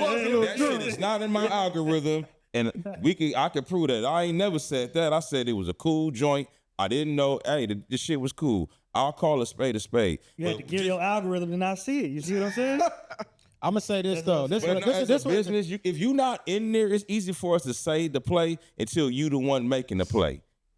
Bottom line, I would never blatantly, in the name of money, dismiss my people or disrespect my people. But I'm gonna consider some things, and all that. Everything ain't about y'all. That's the first thing. Y'all always want to make it about you. It's not about you. That's that man. He got a family. You're always trying to make it about you or attach yourself to something good, bad, or indifferent. Always looking for a savior. And save yourselves. And this the crazy part. Target has a lot of black-owned products in Target, and a lot of them were telling the black community, don't boycott because my product's in there, and you taking money from the black community by boycotting Target that's doing business with us. I'm gonna just say this, man. Mind the business that pays you. Quite literally. That's just really what it boils down to. Niggas is gonna have something to say, regardless at this point with whatever Jay-Z do. They gonna bring up the files. They're gonna bring up any move he makes. He's Jay. They're gonna have something to say. And if people ain't talking to you, ain't doing something right. Obviously, he's doing something right, like you just said. People don't know nothing about business or whatever the fact. What he know is they know analytics, nigga. They know y'all niggas is still shopping at Target, nigga. That's why I'm directing it here, nigga. Hey, I'm putting it right here in your face, nigga, because I know you niggas is in there talking about we boycott. Y'all not boycotting shit, nigga. I see black people go to Target every time I'm in that motherfucker. Oh, God. And then we know for a fact, and this is Walmart, you got to catch it straight. Ain't nobody walking in there. That shit never tried. My God. It's not going to Walmart. And it's not, Walmart got good things in there, nigga, but once you go in Walmart, They gotta the call- energy, the vibration, you got to go to Walmart on demon time. Oh, God, That's what you got to be on, nigga. You going in there with Blink, nigga, like, why you got Blink in Walmart? Oh, man. Nigga, you know why, nigga. So, Wally's that's World. not Word even- to the baby. Yeah, that's not even exactly, nigga. What the baby, nigga? They got They got to go and strap with Walmart, like so. That's Get in, not get out of like, here, yeah. and y'all boycott. Like I said, people want to feel important. People want to be a part of something. As soon as this is what's wrong with these shit catching on the algorithm. Niggas wouldn't even have nothing to say about boycotting this shit if it wasn't floating through the internet. Quite So literally. if Jay-Z though was like fuck Target,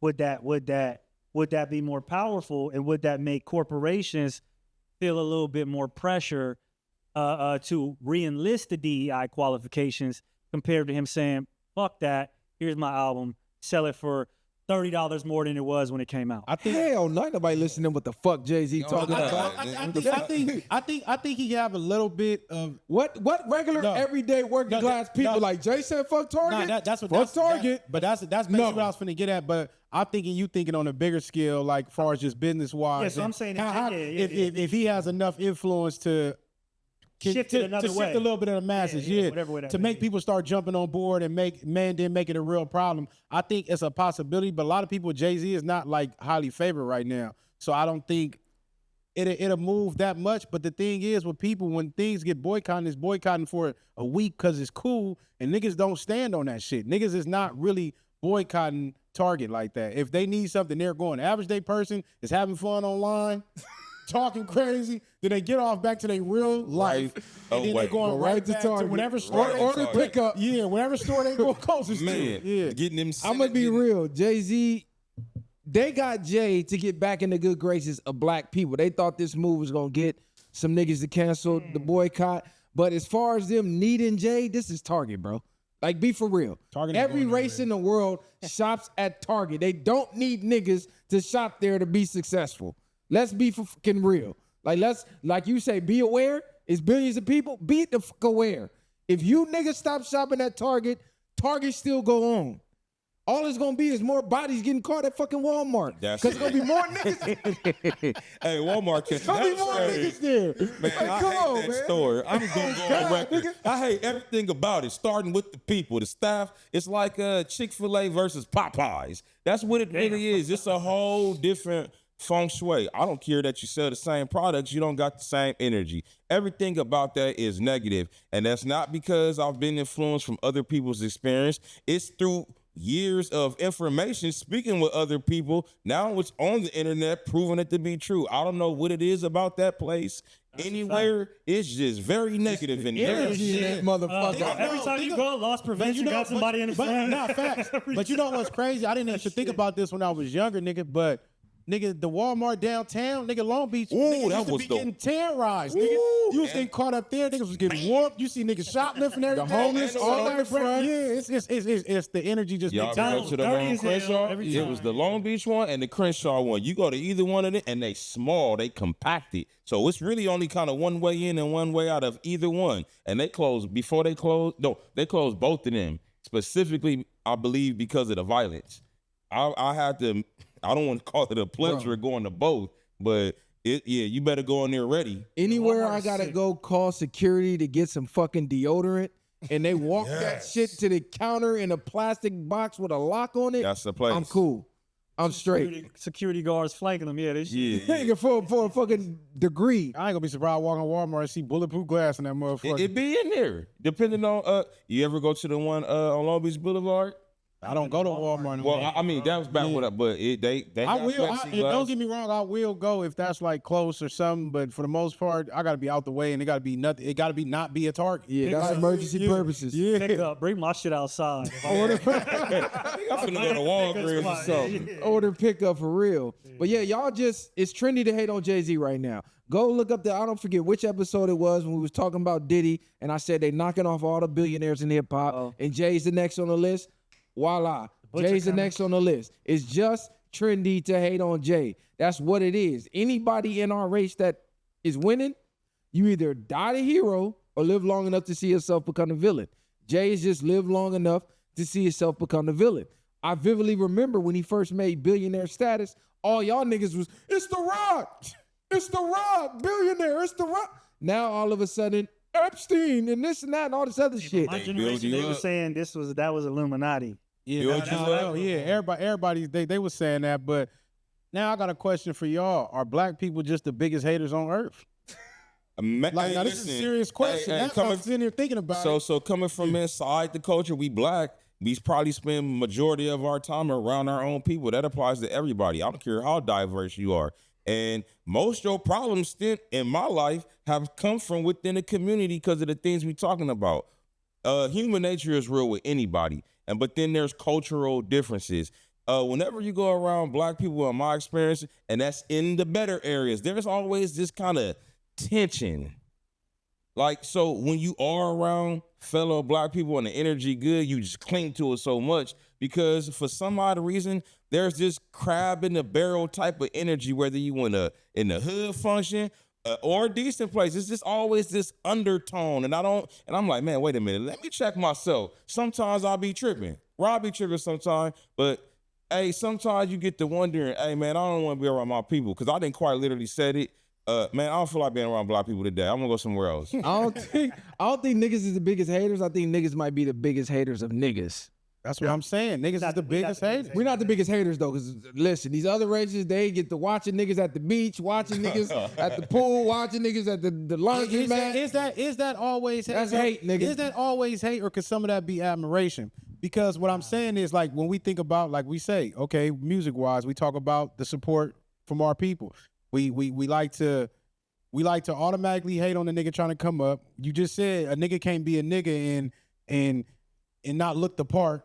If other people, other races, they gonna support their people, fat, white, skinny, whatever else. It does not matter. If they make good music and they're a musician, they're gonna be supported for their music. We're not doing that. You gotta have everything, the whole armor suit, nigga. You gotta be equipped. You gotta have the look. You gotta have everything. And then just think about other times in your life when you shining, niggas be ready to automatically take from you. Niggas be automatically, man, that nigga got the new Benz, but couldn't get the newest one. Oh, you know what I mean? Or a nigga so quick to try to one up you. You got to think like how many people, and then you think about people in your cities or certain things that we use the thing where you got to get out your city because the other people outside of your city gonna love you first. It's like, damn, nigga, the hate come from home before you get come from to other within. places. What's the difference of that and seeing a white person, or what's the difference in that and it's a white person seeing you in a whip and saying he didn't get that honestly, right? You're a ball player, or I'm certain things. Don't mistake. You get what I'm saying? Don't mistake that I'm not saying other races don't hate. No, I'm just saying. I think they're bigger haters. Is the biggest haters. Nigga. I think they're bigger haters. A lot of times they are bigger haters. Because 100%. They don't mind their business. You'll be sitting somewhere and a motherfucker, you eat and you look up and a whole family looking at you. That's not admiration, bro. That's like they looking at a monkey in a zoo. Let's keep it 100. That's how they're looking at you.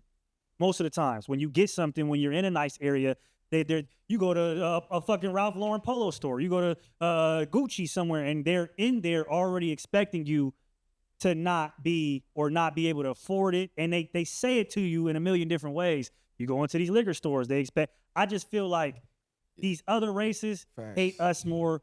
I do think we have a lot of unnecessary hate, but I don't think it transpires over into like for real reality unless when it comes in a certain impoverished areas where, you know, niggas might take each other's lives. But on a day-to-day basis, if you're in like a regular area, you getting more hate from other races than you are. That's on God, bro. When I moved into my spot, my neighbor literally asked my homies who was helping me move in, like, what does he do?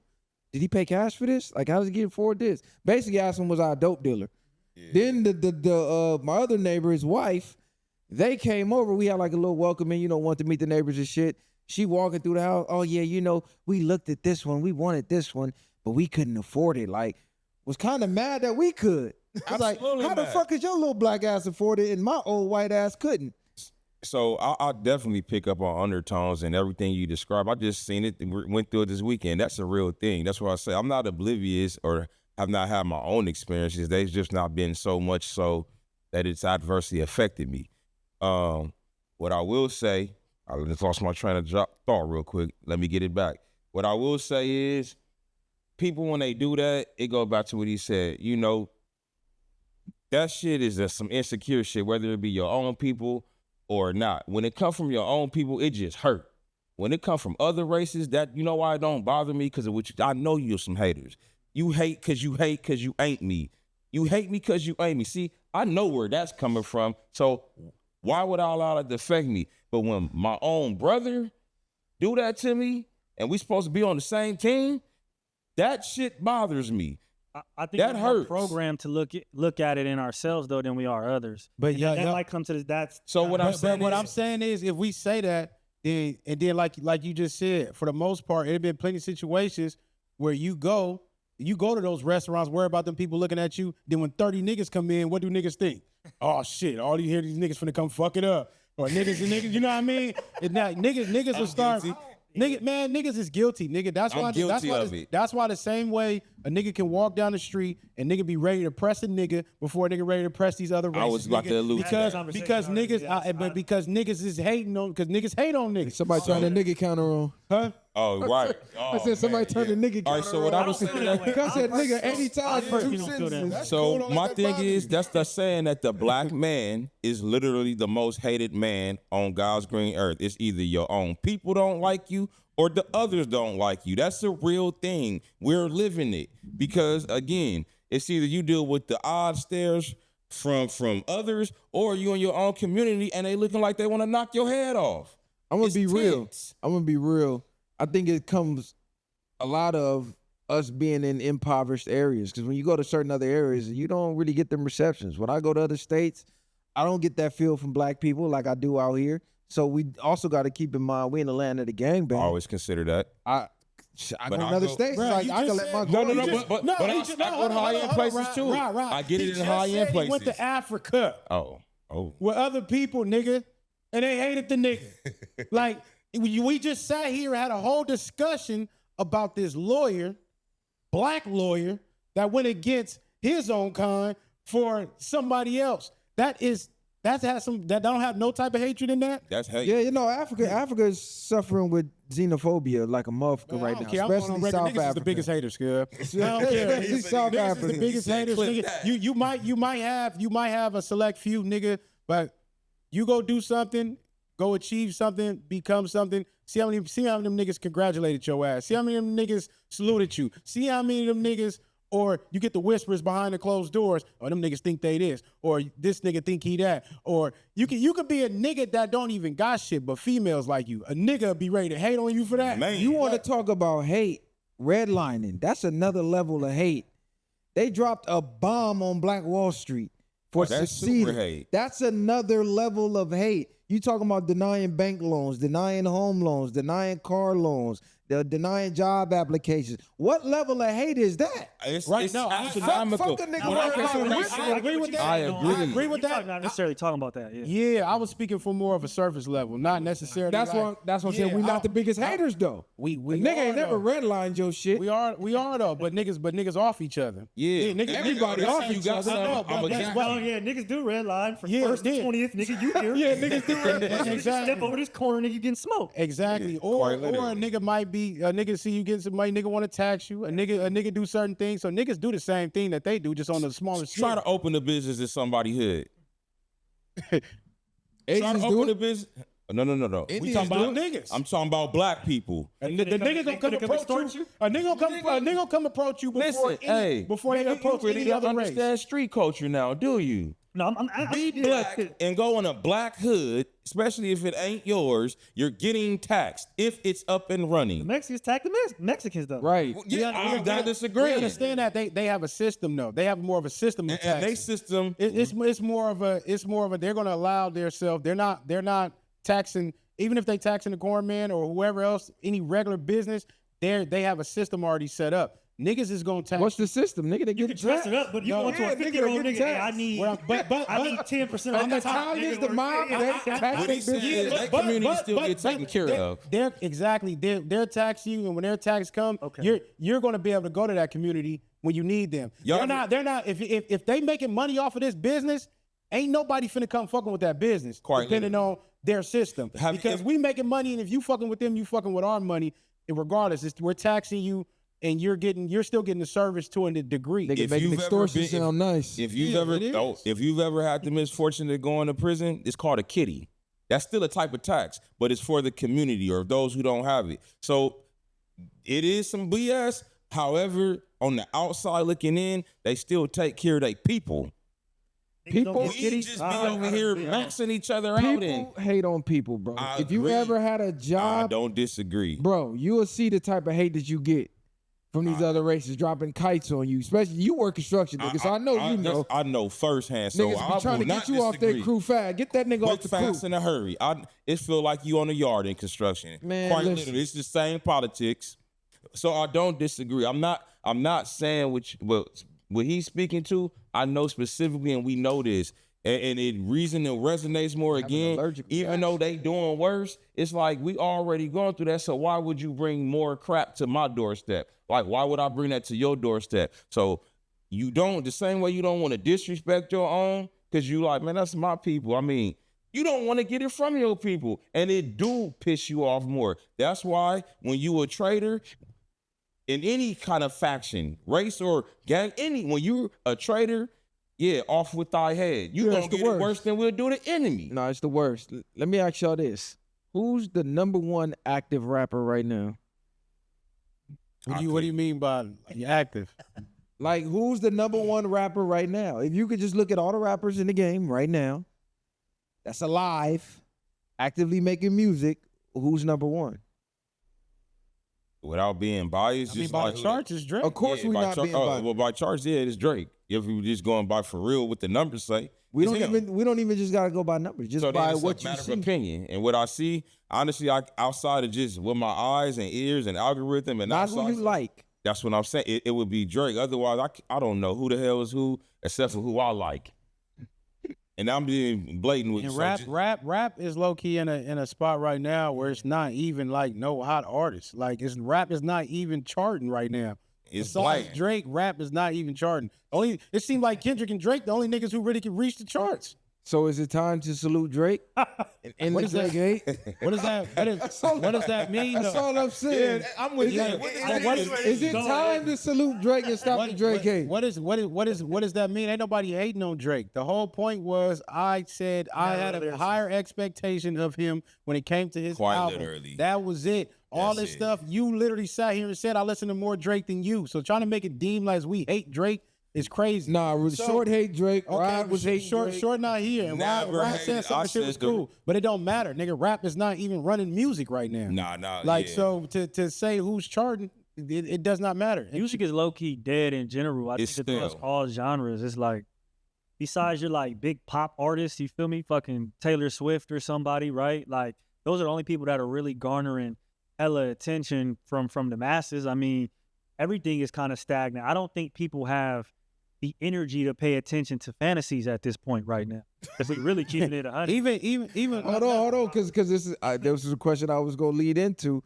I seen someone ask this question: do you agree that the streamers killed music? and that's what Because they said the streamers killed the motion for the rappers. Once everybody saw streamers got more motion than the rappers, and the rappers started to beg to be around the nerd ass streamers. And you when it used literally- to be the other way around. you literally- the nerds used to beg to be around the rappers. You Get literally to the took you nerds. literally took my next thought out of my head. That's what I was finna get at. I was finna say more people are paying attention to the streamers than they are these rappers. And then sometimes, it's we in a society where they can stream and people can look at streaming as like this is what's really going on. Even if it's a play, they believe that this is real life and what's really going on. Versus rappers, you got to worry about digging into them to know if they real niggas, and then come to find out a lot of rappers don't be who they say they are, and people tired of the mysterious life. They want to see what's going on. I think the Kardashians propelled that a long time ago, even though theirs was more TV based. But now it's transitioned to the streamers. And then like you just seen what was going on with the Kai Cenat. He ain't even streaming. He got a streamer university. Like these niggas is opening up a whole can of worms. And I think the rappers stopped being the rappers. That's their point. That's their part. They stopped being who they were and start trying to adjust to other people instead of making them streamers adjust to them. Well, they trying to I be the think- streamers now. That's my point. Rappers should have stayed in a rapper lane, but now you going to jump on the stream. No, nigga, you can come bring your stream to my studio.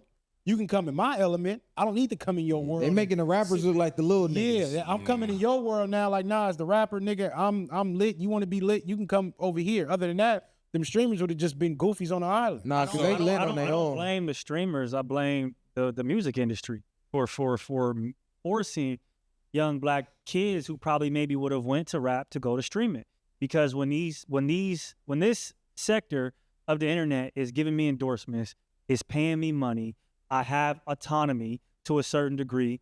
Why would I go and do a rap deal when you have multiple bad stories of these niggas getting fucked over and over again and having nothing to show for it 2 to 3 years later. It's like at some point we want to blame the effect, but we don't want to blame what really caused it. So it's like you can blame the streamers and all these niggas is nerds and whatever, but go blame Clive Davis and Diddy on Bad Boy for giving niggas 50 million bad deals. Go for shelfing niggas. Go blame Atlantic. Go blame Gamma. Go blame, you feel me, Lucien Grange. Go blame those people who fucked the rappers out of their bread, gave them shitty 360 deals, incentivized violence, incentivized drug usage, incentivized sex addiction, and then said, here, go and have it, and then in 3-4 years, you're done. We're going to get another person. Go talk about Dr. Dre selling beats. Go talk about all of those things that ultimately pushed us towards the streaming path. You can't blame the streamers. You have to blame these corporations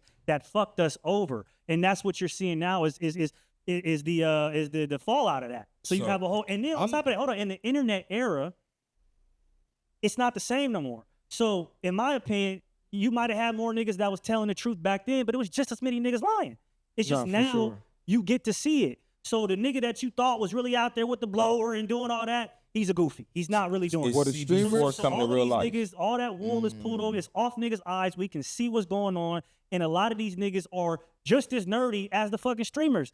It's just a different outfit, a different lingo. They're just better at emulating what they saw, not what they really experienced. But niggas want to be mad at the streamers for just saying, hey, I don't even want to do that. I'd rather just be me. And if that's nerdy, cool, bro. I'd rather niggas do that, get they chili. And you have some questionable decisions being made, but I'd rather that than niggas go out and tell you rob, kill, steal, and then go home and be Clarence from 8 Mile. Like, come on, what are we talking about? So what the internet has just shown, rap is now gimmicky. It's a gimmick, and it's CB4 brought to real life.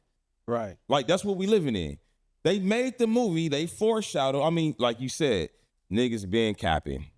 That's not new. It's just now, damn, y'all no shame no more. This is really CB4. That's all we living. We just living in the CB4 era now. You can call it what you like. There's many other movies that mimic that movie to and make fun of rap, but those movies have now come to real life. That's what we living in. We living in the CB4 era of hip hop. But the streamers, they got more money, they got more emotion, and they got all the bitches. So everything people used to look up to rappers for, the streamers have that times 10 right now. So kids ain't even looking up to rappers like, oh, I want to be a rapper. No, I want to be like a streamer. I'm not necessarily The rappers are that. begging to be streamers. Like, you watch these streams, the rappers are sitting in the corner on the phone, and the streamers got all the bitches. Hey, The streamers got all the money. It's The cool. rappers is begging, hey, bro, can I get on the stream? They making the rappers look like goofies. Because for one, the rappers be lying about the money they got, so they don't really got the money. So now they trying to get the streaming money. And I'm not blaming the streamers either, because that new generation that opened up that door for them, that's another bag and another hustle. And we see people like AB that's then turned his life back just basically off of streaming. Regardless how people want to look at him, the nigga got his money back up by being a streamer. So it's pros and cons to everything. I believe for the rappers wise, they didn't stay true to who they was. Even if they would have started streaming as a rapper, you could have just did your own thing instead of trying to catch somebody else's wave. Stayed in your lane as a rapper and started streaming your studio. Started streaming when you was going somewhere else and kept your lane and let the streamers have their lane, because the same way it's a million other the nerds, it's a million other people that want to move like some of these rappers still. So I think that's where meshing the worlds and people don't, the attention span, like you said, the music, the albums is not being, we getting to the point where niggas is dropping skits basically, like 1 minute skit for a song, then they never give you the song. Like niggas is getting tired of these rappers doing this shit. Then you get the LPs, the EPs and whatever for 7 songs. Like nigga, y'all not even taking y'all craft serious. The people not gonna take you as serious. That's why you see the Drakes, the Kendricks, the certain people in those, they can run the game because they're making it easy for them. It was competition back then. When you had the Nellies, the 50s, the J, the DMX, you had a lot of competition. It was a great thing. Now this little thing of ours that we like to see is like, what are y'all even talking about? I blame streaming. Gone. I blame streaming, not streamers. Once streaming came, the money was gone. The bag, it was out of here. If they was selling CDs for $15, then rappers was, you can get a deal and get $7 off the CD. Word to Cameron, Jim Jones, and then when they had the Amalgam Digital deal, talking about they was getting $5, $6, $7 off of every album. Now you're getting what? A penny off a stream? Yeah. You had Snoop Dogg coming out talking about, man, I just sold 10 billion streams and got, what the fuck is this? If I was selling albums, nigga, you know how many millions this would be? I ain't even get $1 million off of this. So I'm blaming streaming, not the streamers. But why do all this to make all this fucking music? I got to lock in for months, writer's block, go to the studio, pay producers, studio time, all this shit, 8-9 months for one album. And what I'm gonna gross off of this, they doing this in one stream. But every day, though. a lot of that too is once they do the homework about putting your music on certain things, you had an option to not put your music on there. So instead of just settling for I want my shit to be heard this way, if all the rappers came to a point where it's like, nigga, ain't none of us uploading our shit on there unless they giving us certain dividends back. That be these niggas' fault too for just throwing their shit out like it ain't worth nothing. You could damn near take the Eminem, the Nipsey, and them route. I'm gonna just sell my own shit. No, they can't, because they got a record deal, and the record company owns the music, not them. So the record company. I'm not saying every artist. I don't know how every artist's record deal is set up. Every artist don't got a point where they got to go up there. So to the artists that do or don't, I'm just saying there's other ways to the point where they allow this to happen. Because if you signed a record deal before streaming, how do you just go based off this now and accept these terms? Because now you have to renegotiate at this point. Do you plan on, if I made a deal for my shit to be on YouTube and everything else, and you get a certain amount of money, there's some new apps and new places come out, you can't just upload my shit without us renegotiating at this point. Evidently they can. You heard what Jay say. Y'all got certain words in y'all contracts. I know. Yeah. You got to look at them words. I know, but I'm saying if you had a deal structured the right way. If you got a 360 deal, they own you. And most of these niggas got 360 deals. And so 360 you ain't got no say so. 360 deals wasn't good when you was getting regular CDs. Yeah, so we been knowing this. The rapper been getting effed out their money. So that's just what it is. It's like these niggas gotta stay in their lane. Everybody gotta, I believe, stay in their lane. But like you said, the streamers that took over, and it's not, they're not stopping. More is coming. So do we gotta just let go of? Is rap really dying off? Is it over with? Do we gotta just face the facts that it's a wrap? If you're not doing it for the love of the game, it's over with. And as we could tell, this generation, they ain't doing nothing for the love of nothing. Everything they do is money calculated. It's to get $1, period. That's just what it is. That's why you got the streamer university and people, 1,000 people down the block trying to go meet Kai just to get on the stream. Why? It ain't because they love streaming. Them niggas want to be the next ones up. They want to be the next AB, the next Dean, the next Kai, the next Speed. They want the money. Well, then that's up to the public, us, the consumer. We're the ones who reward the bull crap. If you part of what makes good quality anything, any type of art, anything, this pod, other pods, anything that has to do with art and people having to be entertained in some capacity, the reason part of it resonates to you is because you see how genuine it is. It's organic. It ain't forced. It like you said, oh, I can put anything out. It's not for the love. You can be good at something, and there are people who are they have this skill. They're not really that invested into it, but they're really good at it. And they just learn the business of it. They know how to make money off of it. And they are successful. But the ones that are genuinely successful is because there's a genuineness in it. It's like this is what they do. Versus, I know what you're saying. It's to the point where you get to the point where you're like, I want to see them win, or I can see them win. But again, that's predicated upon the consumer. They don't get rich if we don't consume. They don't get clout if we don't consume. Like, share, subscribe, all these different things, whatever your line is, this from the consumer base. So if we keep rewarding low quality stuff, we're going to keep getting low quality artists, low quality clothes, food, politicians, whatever you name is what we allow. But it's not low quality to this generation. This generation, it's high quality. Like when I listen to some of my kids rap, the rap they listen to, what the fuck? Bruh, trust me. What the fuck is this shit? Niggas ain't even rapping on beat. Yeah. Niggas ain't rapping about nothing. You can't understand what they saying. It's all young boy clones. It's Blueface offbeat rap. Now, granted, they do still listen to golden era rap because, I mean, of course, I'm their dad. So they listen to Fab, they listen to 50, they listen to the rap that I listen to, but then they generation rap. It's like, what the fuck?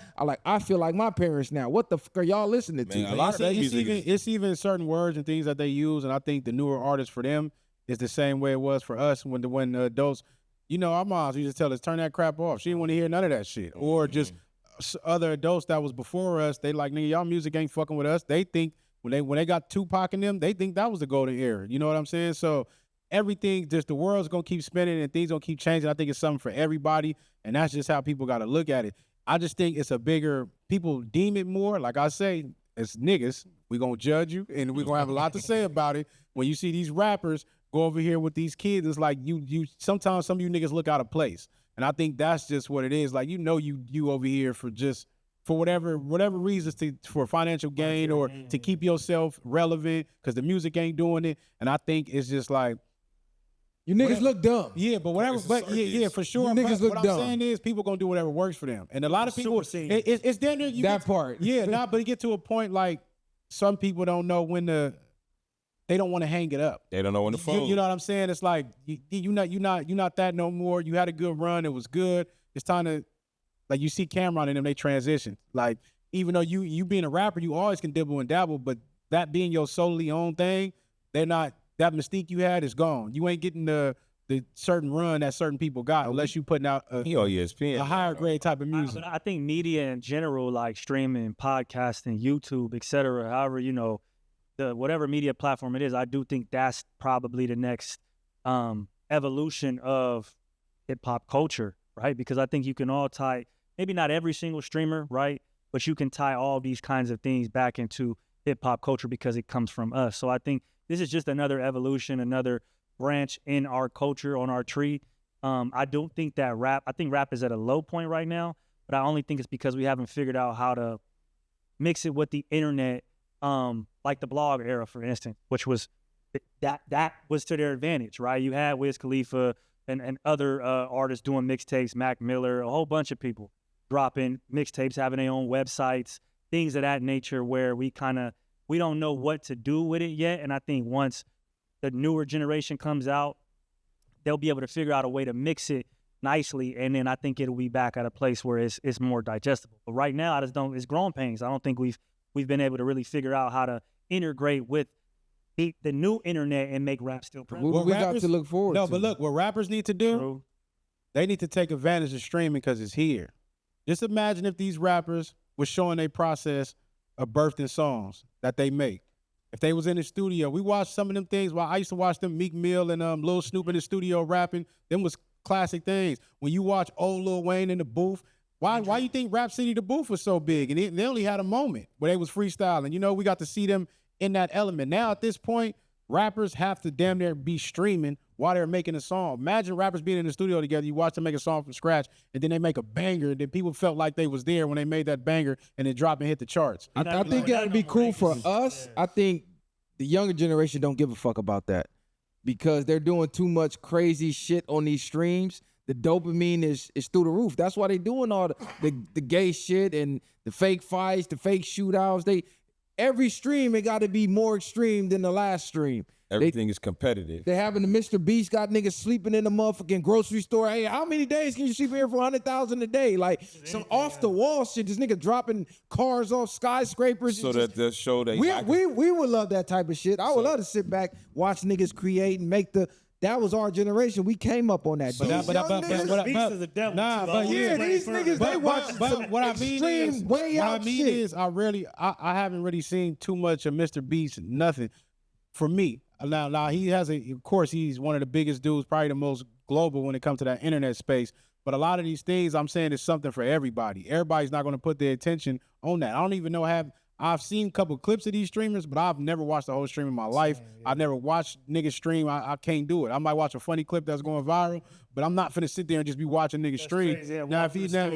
Because think about what do you think about when we used to watch football? When we was watching, what was the Hard Knocks? the Siragusa and them. We used to watch the Hard kids. Knocks. Yeah, the Hard Knocks. Like that was a form of streaming, seeing them in practice, training camp. You get the behind the scenes and stuff like that. So I think those be more prominent now. It's like The rappers that establish themselves, they can still do what they do, but these new rappers, you gonna have to do more. It's like, and then y'all music don't even be up to par all the time. Why can't I think of the other football community colleges, like reality TV? They took you through. Oh, they showed it. Yeah, I never seen it. I never seen that one. Now I don't watch the streamers either. I only see clips. Yeah, what's it? I don't. I know what you talking about. It was. I never saw that. Yeah, it's I saw Hard They Knocks. showing the process though. It's Yeah, like they go potentially to going. practice and they do all of that.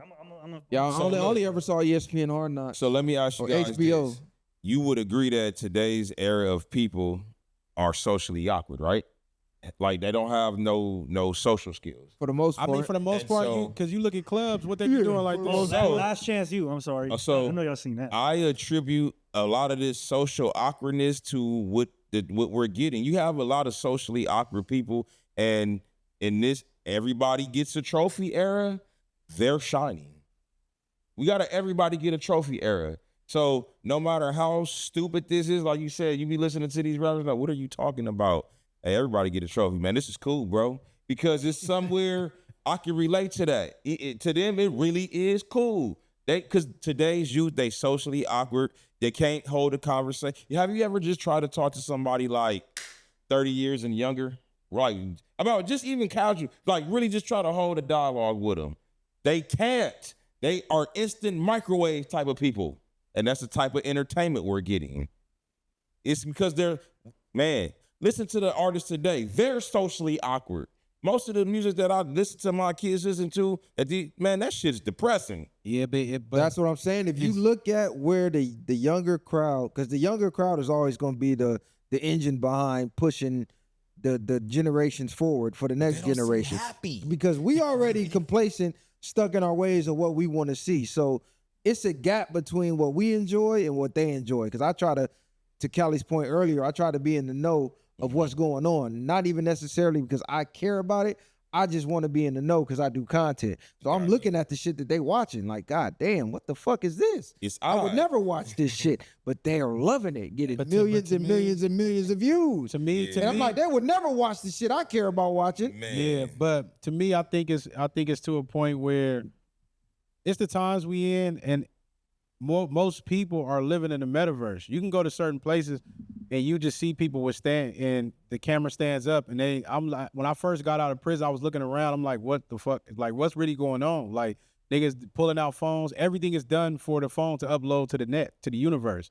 That's why you're not even socializing. People don't socialize like that no more. Like I said, you could be in a room full of people and everybody just doing this. And I get up out of there. To me, Everybody doing this. I can't do that. There's no way I'm finna. Oh, my bad. Nah, go ahead. I apologize. That was Everybody, rude. now you good. Everybody is doom scrolling. Everybody's to the point where you just you brain rotting. You content brained out the game, and it's like this what I was meaning earlier is having effects that you don't even realize is having an effect on you.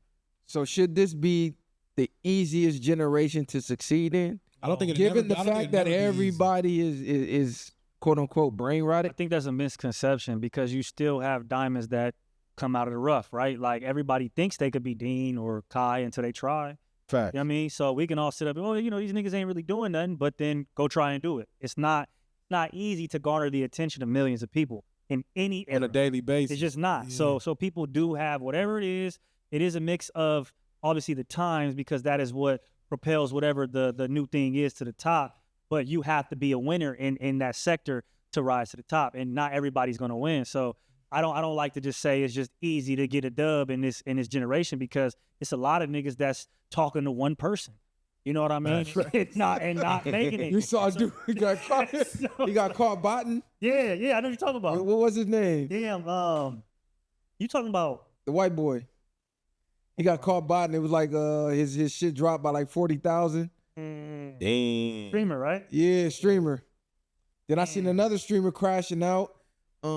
He thought he was finna get rich overnight. Like, man, I've been streaming however long he was streaming. He was in the car, crying, screaming, going crazy. Man, this shit ain't fair. Well, look, Going crazy. Because he thought it was just like Nah, this. He because thought it was easy as Kali is For saying. one, he thought it was easy in comparison as a killer of all joy. You see some of these streamers, but them niggas didn't put their 10,000 hours in. These niggas then mastered what they doing. Like we said, even though it looked like something, it take a lot just to talk on here for hours. man. These niggas is streaming at computer desks and doing whatever. Of course, you have to have some type of creativity to come up to a point where, like you said, you are keeping people engaged. To more people want to see you, and they want to come back to watch you more. Like that takes a lot. You might got to pull a nutty. You might got to pull an AB and act a fool. And this is why Ray J is clearly doing what he's doing. Like he understands it's gonna get the people going. It's gonna get people talking, whether it's true or not. He don't care. He know y'all we gonna have a conversation about it, and it's gonna keep his name in the algorithm to the next time. And I think that's another part of this generation too, is that I think they get a lot of flack, and I think a lot of kids believe things, but with the emergence of the term trolling, which we all know that always existed, but I think a lot of kids know it's a lie and they just watch it anyway because it's funny. It's entertainment. So I don't think a lot of this is not being believed. It's just how good of a troll is this guy? Like that's really what these kids are judging based off of. Like AB, like this nigga's in full character. You know he's probably not fully like that 24/7. He might be. I would assume he's got, some wherewithal about himself. But when you turn on the camera or you turn on the stream, I think a lot of kids is like, damn, they look at that as a talent almost. Like this nigga's been trolling for 15 hours straight. Bruh, you watch it. Yeah, but for sure. And then Don't that shit get but That is a talent though. And we talked about like you talked character. And we talked that's what I was finna say. And you talked about the CB4 thing and all that shit. These niggas don't care about niggas being real niggas. These niggas ain't holding them standards. Like most of the niggas that's in the streets holding on to these rules that we got is the ones losing.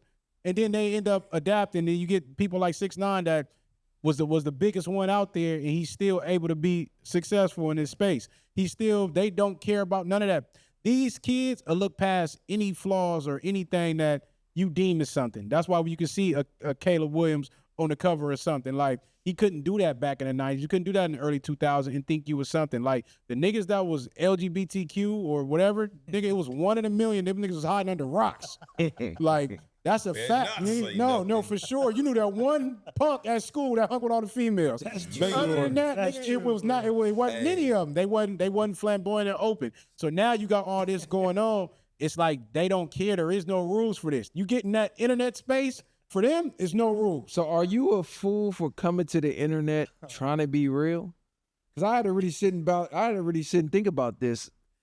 Like, damn. We looking down on these niggas, but these niggas are the ones winning, and they're just playing a character. They're not even taking the internet seriously. Nah. They know this shit is all fun and games, but they're monopolizing on the fun and games. I think when it comes to people, they're not taking themselves too seriously. What I mean is they don't care about flack. They don't care about how people perceive them. They don't care about all that. A lot of real niggas take themselves too serious and want to be, in reality, the best thing is to be yourself, but people are still holding up standards and rules that don't even exist no more. These niggas threw these rules out the gate, but at the same time, it's who you are as a person. Whatever morals and principles you have intact, then you do that. But other than that, I don't even try not to judge them too much. I'm speaking from my perspective, but as far as me being mad, I'm never mad at them about getting money and doing what they choose to do. That's your life. I don't care enough. Because a lot of people will say, well, shit, when you look at both worlds, a lot of these streamers, they really the real niggas. They getting rich, they putting their family on, putting their people on, putting their friends on. Then you look at the street niggas that we deem as real niggas cutthroat, backstabbing, backdooring, doing all type of shiesty, shady shit, snitching, all type of crazy shit. So who's really the real nigga, or what deems you to be a real nigga? Because we think, oh, you in the streets, you a real nigga. Nah, we don't think we know that. Well, I would say shout out. What we call them is civilians, regular niggas, squares. Shout out to the squares, quite literally. So we just talking about streamers, they squares, geeks, whatever. I would take that as a compliment. Shout out to the regular dudes, because it's showing that you don't gotta be that. Now, in terms of entertainment, streaming, wanting to get views, wanting to make your money, for me, I hold myself to a certain standard. So certain things, yeah, whether it's a money maker or not, my dignity is too high for that. My moral dilemma won't allow me to do it. I understand the play, and if you want to do that, by all means. But for me, I still want to look my daughter, my son, my woman, or wife, my mother. I want to look y'all in the eyes and feel respected and know that you respect me. Like, man, I respect what you do, and you didn't sell yourself out. That goes back to what we asked about Jay. You know when you doing some coon circus stuff, whatever coach you are. I consider, when you're doing some circus stuff for some money versus, man, I'm making a shrewd business deal. So what we talking about is some circus stuff for Rod. I'm not finna give you an inclination, because perception and reality, people will begin to approach you like that in the real world. And then you're going to be mad because now you crashing out, and you got reason to. However, they really believe that this character that because it's a character, somebody with some sense do, but the internet is clearly showing us, and in real time, people don't have sense. So whatever you put on the internet, that's how the public is going to perceive you. And it's unfortunate. So for me, I don't even want to open that door, because I reiterate, I'm going to jail. I don't know where you going.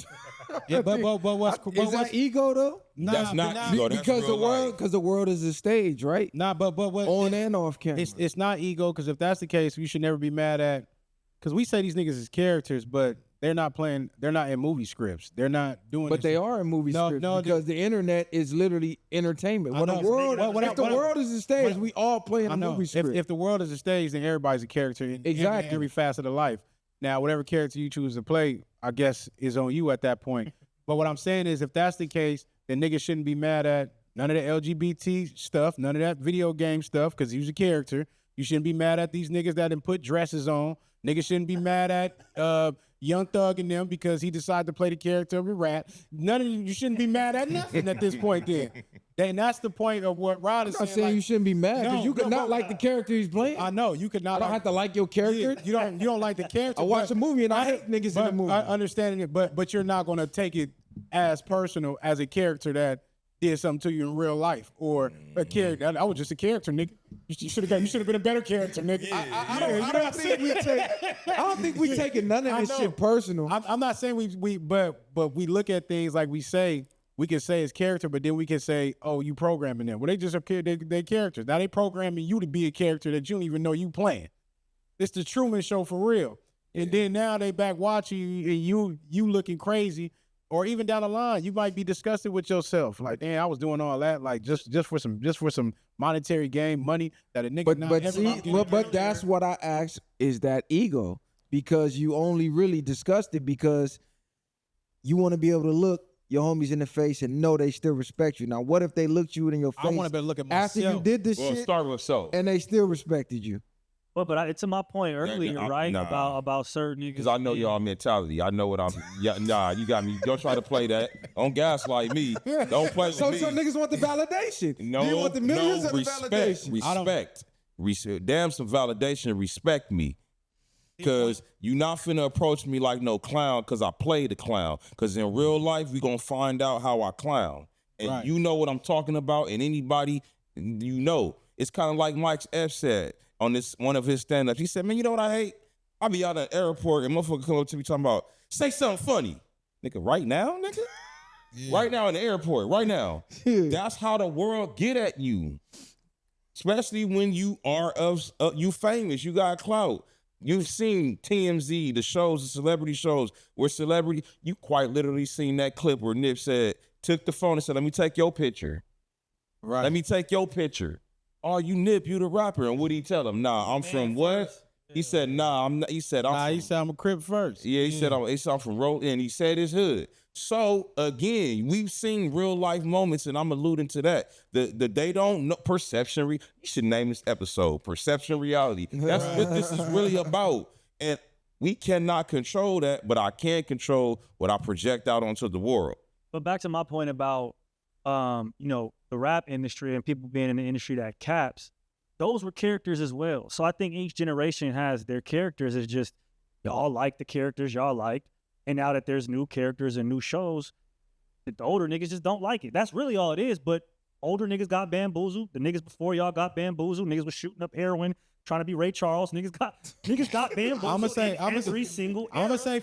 by people who weren't really who they said. I'm gonna say for the most part, most of the music that we came up on, that I listened to myself, majority of them was because we could relate to the life for real. And what I mean is, certain people can, no matter what character they play, they can only speak from a context that you live something. You can't, in certain situations, in certain environments, certain things you have to experience to understand that. And I always use the same example. I ain't even gonna use that example, but that was me. I would say that, unless you know a lot of artists that we listen to that really wasn't living that. Do you know a lot that we grew up on that wasn't on that? No, I just think this generation just don't care about that. Yeah, no, I'm saying, but he's saying because he's saying it's the characters. I think that's why I said. But it is a character like But they're not Young authentic. Thug, YB, all of these Playboy Cardis, all of these people are characters. I Lil get it. Uzi Vert was a drill rapper when he came out. It wasn't working. He played a different character and it popped, and he never let that character go. You think Lil Uzi Vert is walking around doing that shit? He walking By- like a toddler he ain't doing right none. now, He's not doing none of that shit.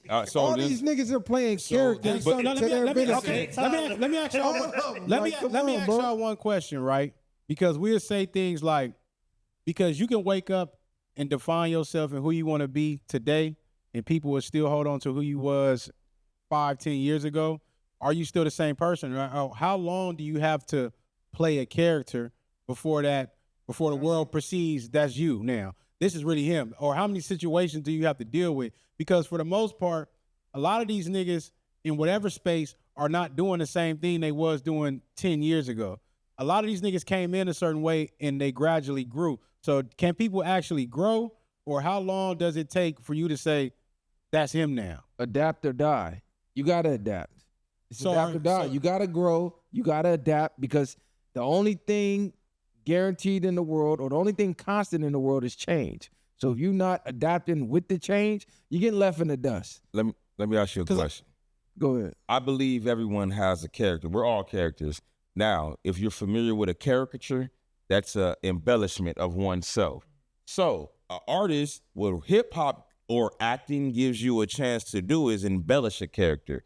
That's what creates the art. So, that's nothing wrong with that. The problem is they're not even these characters. It's not authentic. So, Snoop is really who he is, his records. Now, is Snoop running around all day long, quite literally living the record? That's what I mean. Rap art gives you a chance. It's like Beyonce. She says when she performs, she turns into Sasha Fierce. Yeah. Character. A character. alter It ego. is a character, but it's authentically her. I just get to, in this moment, for this, I really get to be this. But in day-to-day life, is she really doing all of this? No. But so that's what we're saying. It's an authenticity. Once it stops being authentic and it's just literally you're a character, that's how you're going to be treated as such. You're a character. So people are going to approach one like a character, like you're something in a theme park. What did he do on Beverly Hills? Do the hokey pokey dance. Told Eddie Murphy. But I But what's the difference between that? Oh, no, go ahead. Because I look at it like this too, because that's what I mean. Like, a nigga could have did something 10 years ago and he's still deemed a certain way, but he hasn't done nothing since then. And then you look at me like, okay, Jay-Z, for example, he made it a point when he made the lyrics against Drake that he poked something up. He stabbed on. And what year was that? That was like 96, 90, or 97. This is my point. A nigga is boasting about who he is when we know damn well in 2026, Jay, you not doing that no more. So is he a new character now? Do we know that? We do know, nigga. Jay's not doing that. Nigga. He's not doing Y'all that. niggas act like y'all know the nigga. I guess He he got doing that that. go We get know. money. Something right now Hey, is listen, crazy. he got that go get money. Exactly. He got I'm that. not Hey, man, go saying, get him. Conway said Jay was a regular street man, I'm nigga. not saying saying that though, Jay but it don't talk matter about though. that. But what I'm saying is, Jay's the mafia. He exactly. Kanye said he got assassins and all type of shit. He has assassins. He's not doing it. That's my point. He's not that person. But no he more. done it. But he's not him. So he's rapping about something he did, not necessarily saying this is my point. But this is okay. He's done it. But now he's redefined. That's why I said, how long do you hold something on somebody? It's niggas in the streets right now where niggas be like, nigga, won't care what you did 10 years ago. Nigga, you need to put in work now. Literally. Nigga, you're not that no more. We don't care that you were OG in the 80s, nigga, that was smoking shit. Nigga, we doing shit now. Well, you ain't did nothing, nigga. Now the question goes, do you care about how people view you, or do you care about how you view yourself? Because certain people are always going to hold you to whatever they want you to be or however they remember you. If you blow right now, pause, billionaire. Man, I remember that nigga Messiah was in the county. Nigga, that nigga ain't all that. Whoa, whoa. Yeah. I remember that nigga Messiah was on parole. They're always going to hold you to that no matter where else you live in life. So now you got to, do I really give a fuck about what they think? or do I care about what I think? See, but we always care about what you but think. we had this conversation before, and I said you don't really begin to live until you stop caring what people think. For me, myself, I don't necessarily care what people think. My first thing is I care about what I think of myself, because that's what's going to determine how people view you. You define yourself, and then people are going to view you and treat you accordingly. But at the same time, people that I care about, I do respect their minds enough to care about what they think to a degree. Now, that is a small, selective few of people, but at the same time, yes, I the way I carry myself, I'm still representing my people to a degree. I think like, everybody. I might ask certain people, like, you know what I mean, like how you feel about that, or whatever the case is. I might go over certain things that matters, but outside of that, no, I don't give a fuck what you think. I think everybody cares about what people think. To an extent, but like you said, No, go ahead. like you said, it's about who you respect. That's why I said earlier, if I did some, I'll give you something that ain't nobody gonna disagree on. Let me stop taking care of one of my kids, or one of y'all stop. You think any of us gonna be like, oh, that's cool? No, hey, that's what I mean. Stuff that's important to people that you deem important, like what your mother think, your brother, a close friend, that matters to you. And then if we're being in a broad generalization, you represent your culture. You start with you, your family, and all that, what you work its way down. But if you're just talking about the overall scope, you bet not care about what nobody think. You'll kill yourself doing that. But I care. I know when something clown shit. If you want to do it, that's your prerogative. Rod know this some clown stuff. I'm going to see a cold clown face on myself if I do that. That's where it starts. But then, again, the people that you respect, that say they respect you, it does matter to you. That's why Denzel even said he didn't do that love scene with Julia Roberts back in the early 90s because his people was not ready to see that yet. The reason I said I'm just giving you something. I'm just giving you an example. He kissed the nigga. No, he said Julia Roberts. I know. That's where I was going with it. They grew, yeah, allegedly. I hope he didn't. Perception is reality, nigga. Kissing nigga. Gladiator kissed the man out, deleted scene. Nobody never seen it. We haven't seen it. Perception is reality, nigga. He admitted to it, it happened, nigga. Ray J said he did shit with a trainer. Did it happen? It happened. Denzel crazy, man, if he did. Oh, yeah, you just said it, but you can't say nigga. I'm like, what? Oh, see, and this is where these conversations go, right? Because look, they automatically said Denzel did that, right? But then we sit here and talk about niggas being characters that now Ray J was playing a character about what he did. So everything he say on there, is he a character or is this really what's going on? Niggas don't want their eyes. So if you cool with Denzel kissing a nigga, then you got cool with Caleb doing the nail shit. I'm not cool with that. I'm saying character. Or you just don't want to believe it. No, I'm not saying that, but you can't pick and choose what you believe. I know I'm saying you just refuse to believe Denzel did I'm that. not saying that. He did. I don't think he really did, for real. Yeah. Why would he say it? You think he doing content? He could be. Getting old. He could be doing content. Might have forgot. Or was that He could do content for the rollout. That could have been rollout for the movie. was that a part of his contract? Yeah, it could have been that. Maybe he said, "Listen, let me skate my whole career, and towards the end, I'll do all of whatever." I mean, he got game. Great debaters. Come on, bro. He done so many movies. It's like. And Will Smith did his at the beginning of his career. 6 degrees of separation. And then Denzel chose to do his at the end. It ain't just Will Smith. Did Chris Tucker, all them niggas. That's what I'm saying. Element. They all did theirs at the beginning of the career. Maybe Denzel said, "Let me skate to the end." But you still didn't see nothing. Yeah. But he said, No face, no case. "Hey, what nigga you know in the hood to play like that?" You said he had a gun when you see me, right? Fuck is we talking about, nigga? I ain't one nigga in the hood that play like I'm that. only saying that because now y'all saying if these niggas is characters or what's this and what's that, then he could be a character right now. Yeah, he could have been a character. Course He was on a character. movie set talking about a film being recorded at that moment. So I'm just saying, if regardless of that, it didn't get put in the movie. If it did happen, that's his business, man. I'm over all these. It ain't nothing. I'm saying, man, but y'all was let's just just end it judging. Nigga don't want to believe that shit. It's not about That's wanting. just what It's it not is. about want to believe it. I'm looking at a perspective now because y'all sitting here talking about characters, but then y'all was just ready to get on Ray J about and this Caleb Williams. Yes, I don't like his you just character. said. I know, but what I'm saying is, regardless of that. So, do you like Denzel character now or not? What do you mean? Do I like his character? I didn't like that, nigga. You just said he agreed. He admitted, so you don't like Denzel no more. No, he did. I didn't say I don't like Denzel no more. I'm just saying why You don't like that? the His character. last few movies was trash for sure, but Gladiator wasn't trash. That shit. I like the Gladiator. I like That the was a good Gladiator. movie. I mean, I'm not comparing it to the first Pat one, but I was like it. talking like a nigga in medieval times. It's like, come on. It was medieval times. He was The way he's spitting. talking, like, hey man, go and give me that spear. Like Denzel played it. Denzel did that. He did that movie good. It was good. Now Gladiator was dope. It was like Both Gladiators. dope. Yeah, I wasn't feeling. Gladiator was cool. Shit. What's the last good movie you watched? Man, I think I've been watching. I tried to start watching Scary Movie 6 last night. I fell asleep. I ain't even got to that. I fell I asleep. still ain't watched that. I didn't even thought I'm about gonna it. try to watch it again. I ain't got to that. I ain't gonna lie, I stopped on 3, probably 4. 3 is when we was yeah. What? Yeah, And three. now the ones in between, that's a blur because Marlon even said they had nothing to do with those, and I don't even remember what them was about. So we had 6. Damn, what movie just came out? It was a movie that just came out. I went to see. Damn, what's the latest movies that just came out? I already seen that. The last thing I watched was Raising Kanan, I was watching that last night. and I didn't really like that first episode. And I think The Shy. I ain't watched that The shit. last great movie I saw for real was Fencing. Denzel, that's 10. That nigga said Fences. God damn. There's been more good movies that came out. Say anything. Broadway. Nigga, you like Raisin in the Sun too? Yeah, Hey, Sidney Porty. Hey, that's a that classic. nigga crazy. Classic. Man, he said Fences. Yeah. Oh well, I will say there's a series I did watch. I think we talked about that. Man on Fire. Did y'all watch the series? I didn't yes. That for me. Oh, there was one. What's the older brother? He lied. I don't know if he Dominican. He blocking me. I can't call his name. He got a series on there where he like a limo driver or owned a taxi company in New Orleans. Man, it's on Netflix. What is that brother's name, man? He been around for a minute, been acting. I say niggas gave Nemesis flack, but it was good.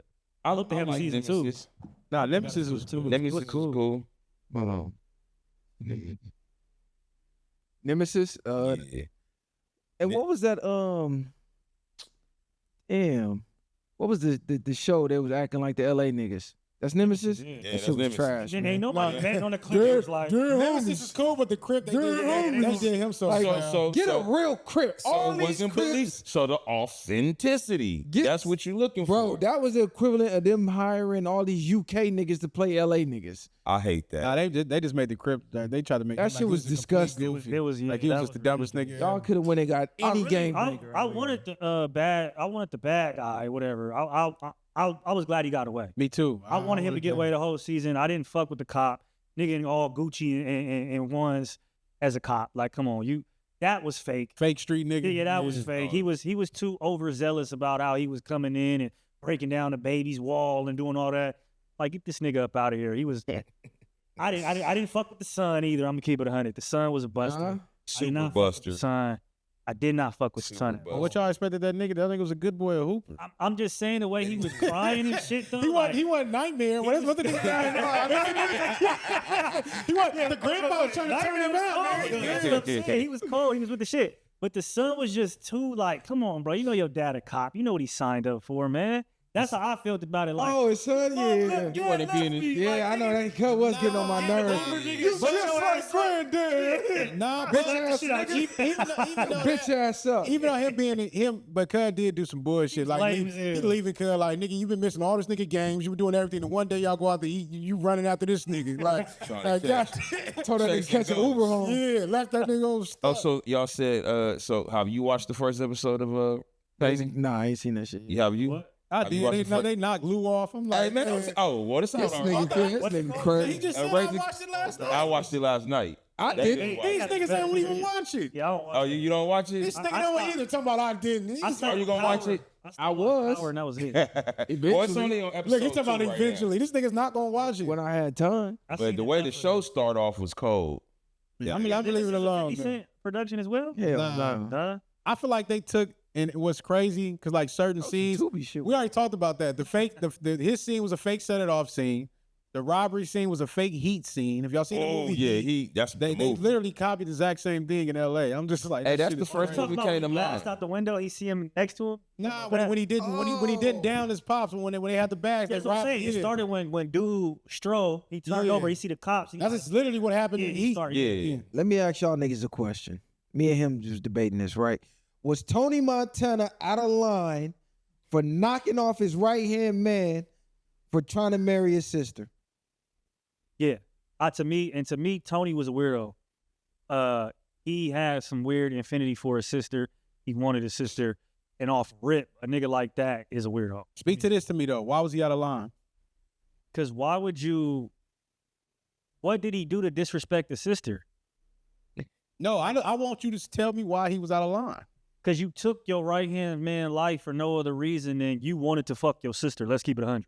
All right, that's really what he wanted. Hold on. Let that rod go. I'm not saying I'd have killed the homie. What I'm saying is, now peep game. When you in the street, bro, I'm gonna tell you, unless it's really your homie, but in that case he was. But when you in the streets, bro, you just know people. You know your homies. It ain't that you don't think low of your homies, but hey, bro, I don't want to be in. Do you think he was out of line? Yes or no? Yeah, he was wrong. I wouldn't. Tony wasn't. I said he was out of line. You said he was out of line. He wasn't wrong. I said he was out of line. I mean, he was wrong. Excuse me, he was wrong. I say this: Tony wasn't out of line, and I'm gonna say why. For one, I told your ass my sister is off limits. That's what I was alluding to. Man to man to my face, and I told you, hey, don't even think about it. She off limits, and you agree to that. Yep, I get that. Niggas trying to kill me. Niggas just tried to kill me. I'm calling where you at. You don't answer the phone. You kind of find out you boning my sister in a damn mansion somewhere. Yeah. You gotta die now. Yeah, you gotta die. No, nigga, but on top of that, Tony was a killer, so he'd be the bad guy. I'll be the bad guy today then. The bad guy. He was the bad guy for that. Break that in context. It don't matter. We say this all the time. You can't be mad at how somebody react to your disrespect. Nigga, that was blatant like you spit on me, nigga. You went and married my sister and they're boner. These niggas trying to kill me, nigga. We out here trying to get these bricks and birds and money. I'm out here on missions, nigga, trying to make sure we straight, nigga. And you had the nerve to go do that. Tony wasn't wrong, nigga. So it's my fault niggas trying to kill you? And Tony No, wasn't nigga, making you're sure a part of what nobody I'm was straight on. You for on the himself. team. You said what? Tony was a crash out. He was going nowhere but down eventually. How did he crash out? The way the nigga was moving. How? He had no regard for structure or nothing. The nigga wanted to do it on his own, how he wanted to do it. He snaked the one dude. Tony was Bro, loyal. he backdoored his boss, nigga, for his bitch. And he stayed there. That too. The nigga who put him on. Then he get to the Connect's house. He like, hey, we just finna do business. Did y'all forget when he met the dude? You out of here. What nigga. happened? They tried to get Tony killed already before that. Do y'all not remember the movie? When he went up there in the room with the bricks, when he first got shot and his boy got killed over the damn brick?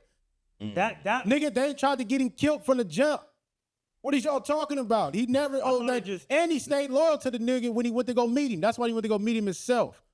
Nigga, I'ma take it down there. No, nigga, my homie died over this, nigga.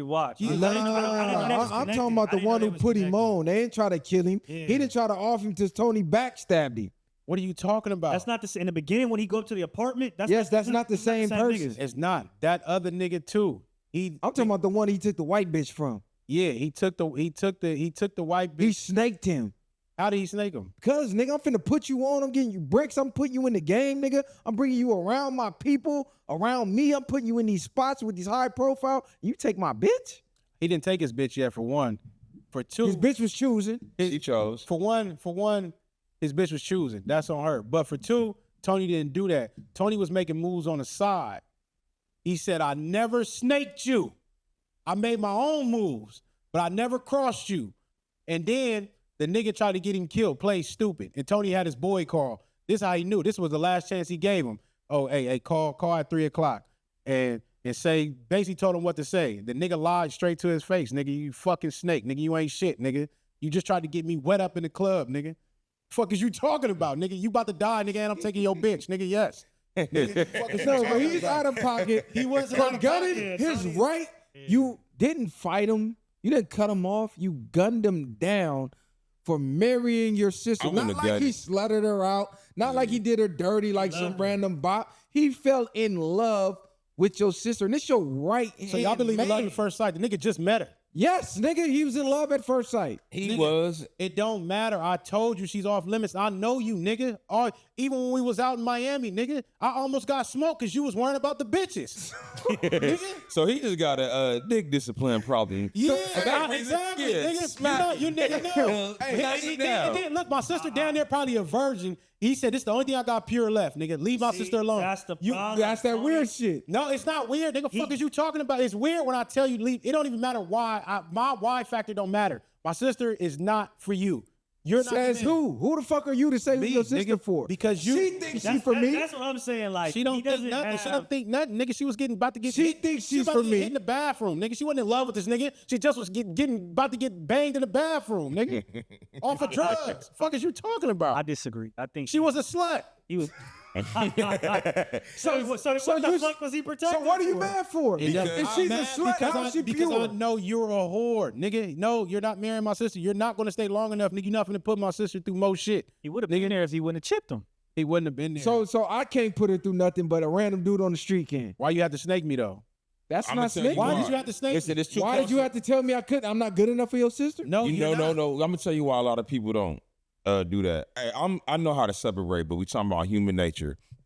Dick and pussy shit is real, and it's that you the homie. That's my sister. Even when you know she telling the truth. She did deserve to get bopped upside her head, but you not letting nobody bop your sister, right? And so when it's your homie, it's a conflict of interest. It's the same reason why they tell you no fraternizing at work. And mind you, Rob, this my younger sister, probably just turned 18, nigga. You damn near 30, nigga, preying on my sister. Molesting ass nigga. Fuck is you doing, nigga? You don't need to be with her. That's out, nigga. Them niggas was old as hell. Nigga, his sister barely probably 18 years old, nigga. Fresh out of high school, nigga. Niggas was Cuban. Fresh out of high school, nigga. Niggas was Cuban. Nah, they Cubans. Y'all be That's on- right. That's y'all their be- y'all culture. be on here going crazy about niggas fucking with these young And them bitches. niggas was them niggas came back. How long was they in Cuba before they came back? We don't even know that. This nigga just showed up at the door with bread. Here, mom. Coke on his face. Here. Come and take this. He been gone for years. That's nigga. what I'm saying. So it's like, what connection do you really have besides you seeing your sister all grown up now? That nigga was weird, bro. That don't mean I don't got connection. He was. I get what you're saying, but to me, Tony's infinity for his sister was weird, bro. It was like you want to fuck her It a was little bit. weird, bro. Like, Go like, back hold and watch on. that movie. The way he was acting. Brother is weird for going after the little girl. Which one is Wait, it? he was Nigga, you acting? just said they Cubans. No, I don't think. He was think trying to, in his mind, he had some weird moments, but he was trying to protect his sister. That's all it was. He didn't want her innocence getting taken away like the shit he went through, nigga. Being a Cuban, nigga, they was already degraded. He went through so much shit, nigga. So he was trying to make sure she was still. You don't need no dick. No, it wasn't that you need her dick. He told her. He already said you need a lawyer or something. You need something else. Like, go get you one of them other type of dudes. Don't try to fuck with no street But his niggas. problem is this. This is his problem. He was what he was, and she didn't have a father. So ultimately, and unfortunately, eventually, she was going to subconsciously like that kind of guy anyway, because that's what she's seen. No, nigga. So that's the truth. A lot of times that's what it is. So you can, How do you know what she seen? You said they was gone. well, I just because think I'm basing it off of their first interaction. The mother did not want to take his money. She was obviously an old school Hispanic woman who, how they operate. Like older black Cuban women. or what? How they what's They came from Cuba. But what's Cuban though? Is that I not don't know, Hispanic? man. But So I'm just saying. Yeah. I'm just saying, as in like, you made me lose my train of thought. no, nigga, this the whole thing, right? The whole thing was she knew Tony was a killer. She knew that nigga was a street nigga. She knew the nigga was a dope dealer. The same way he didn't want her around her, the mama didn't even want Tony around her. Because the same way he didn't want him to corrupt her, the mama didn't want Tony That's to all corrupt that's her. about. I get you, but It's the inevitably same it was thing. going to happen because that's what she grew up seeing or idolizing in a way. Because Tony technically is like the absent father that doesn't come around. She didn't see nothing though. But if you know what he's about, right? You can put two and two together. You know what he's about. So that's the absent father that you have the idolization for. He come back around. Eventually, you're gonna like that guy and not even know why. You Look. smoked the homie that saved your life. If it wasn't for me, you would have been chopped up in that bathtub Facts. with old boy. If it wasn't So for you didn't think about none of that over me fucking your sister. This could have been a fade. This could have been a conversation later on. We could have got to the bottom of this. But you smoked the nigga on impulse. off of instinct.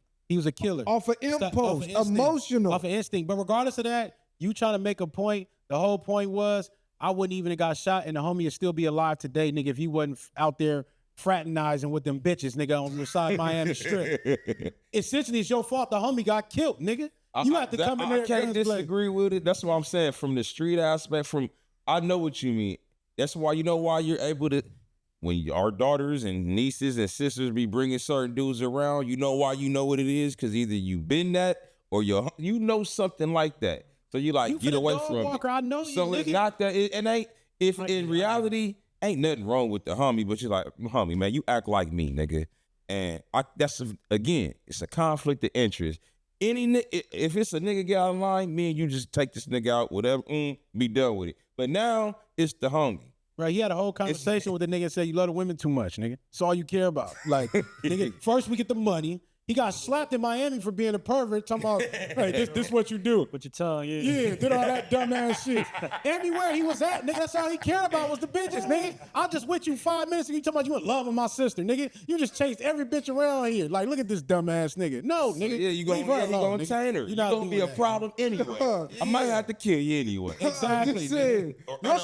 His sister was going down that path regardless, though. She wasn't going down the path. She was still cool because the mama was keeping her in check before that. Nah, she was already chasing it. She wasn't chasing it. The mama was just yapping. She had no real influence. She never even had been, but the mama was already working. This is what she was seeing in the house. A hard-working mama. You gonna get out here and get it like that. This is why the mama didn't want to accept the money, because she didn't want the daughter to start thinking it's cool to start dealing with these type of people where you gonna see that type of money. So all that just came into play. Tony wasn't wrong, man. All them niggas was wrong. The only thing, and the crazy part about it, Cud wasn't even wrong with Sosa.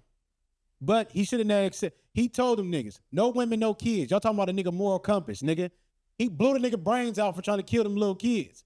That's why Sosa killed him. So if we gonna talk about somebody having a moral compass, nigga, he the main one who had it.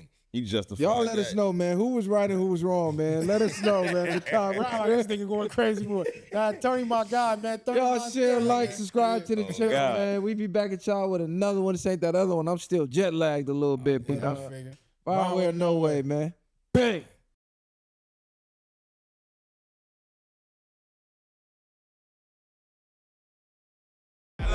Ain't no handouts, I did it from the ground up. In the streets, thugging hardest where they found us. Got a problem, nigga, watch my troopers mount up. My bitches bang too, and you a lame though. You niggas ain't outside, yeah, we came through. You want your lights up, we put you on the shade.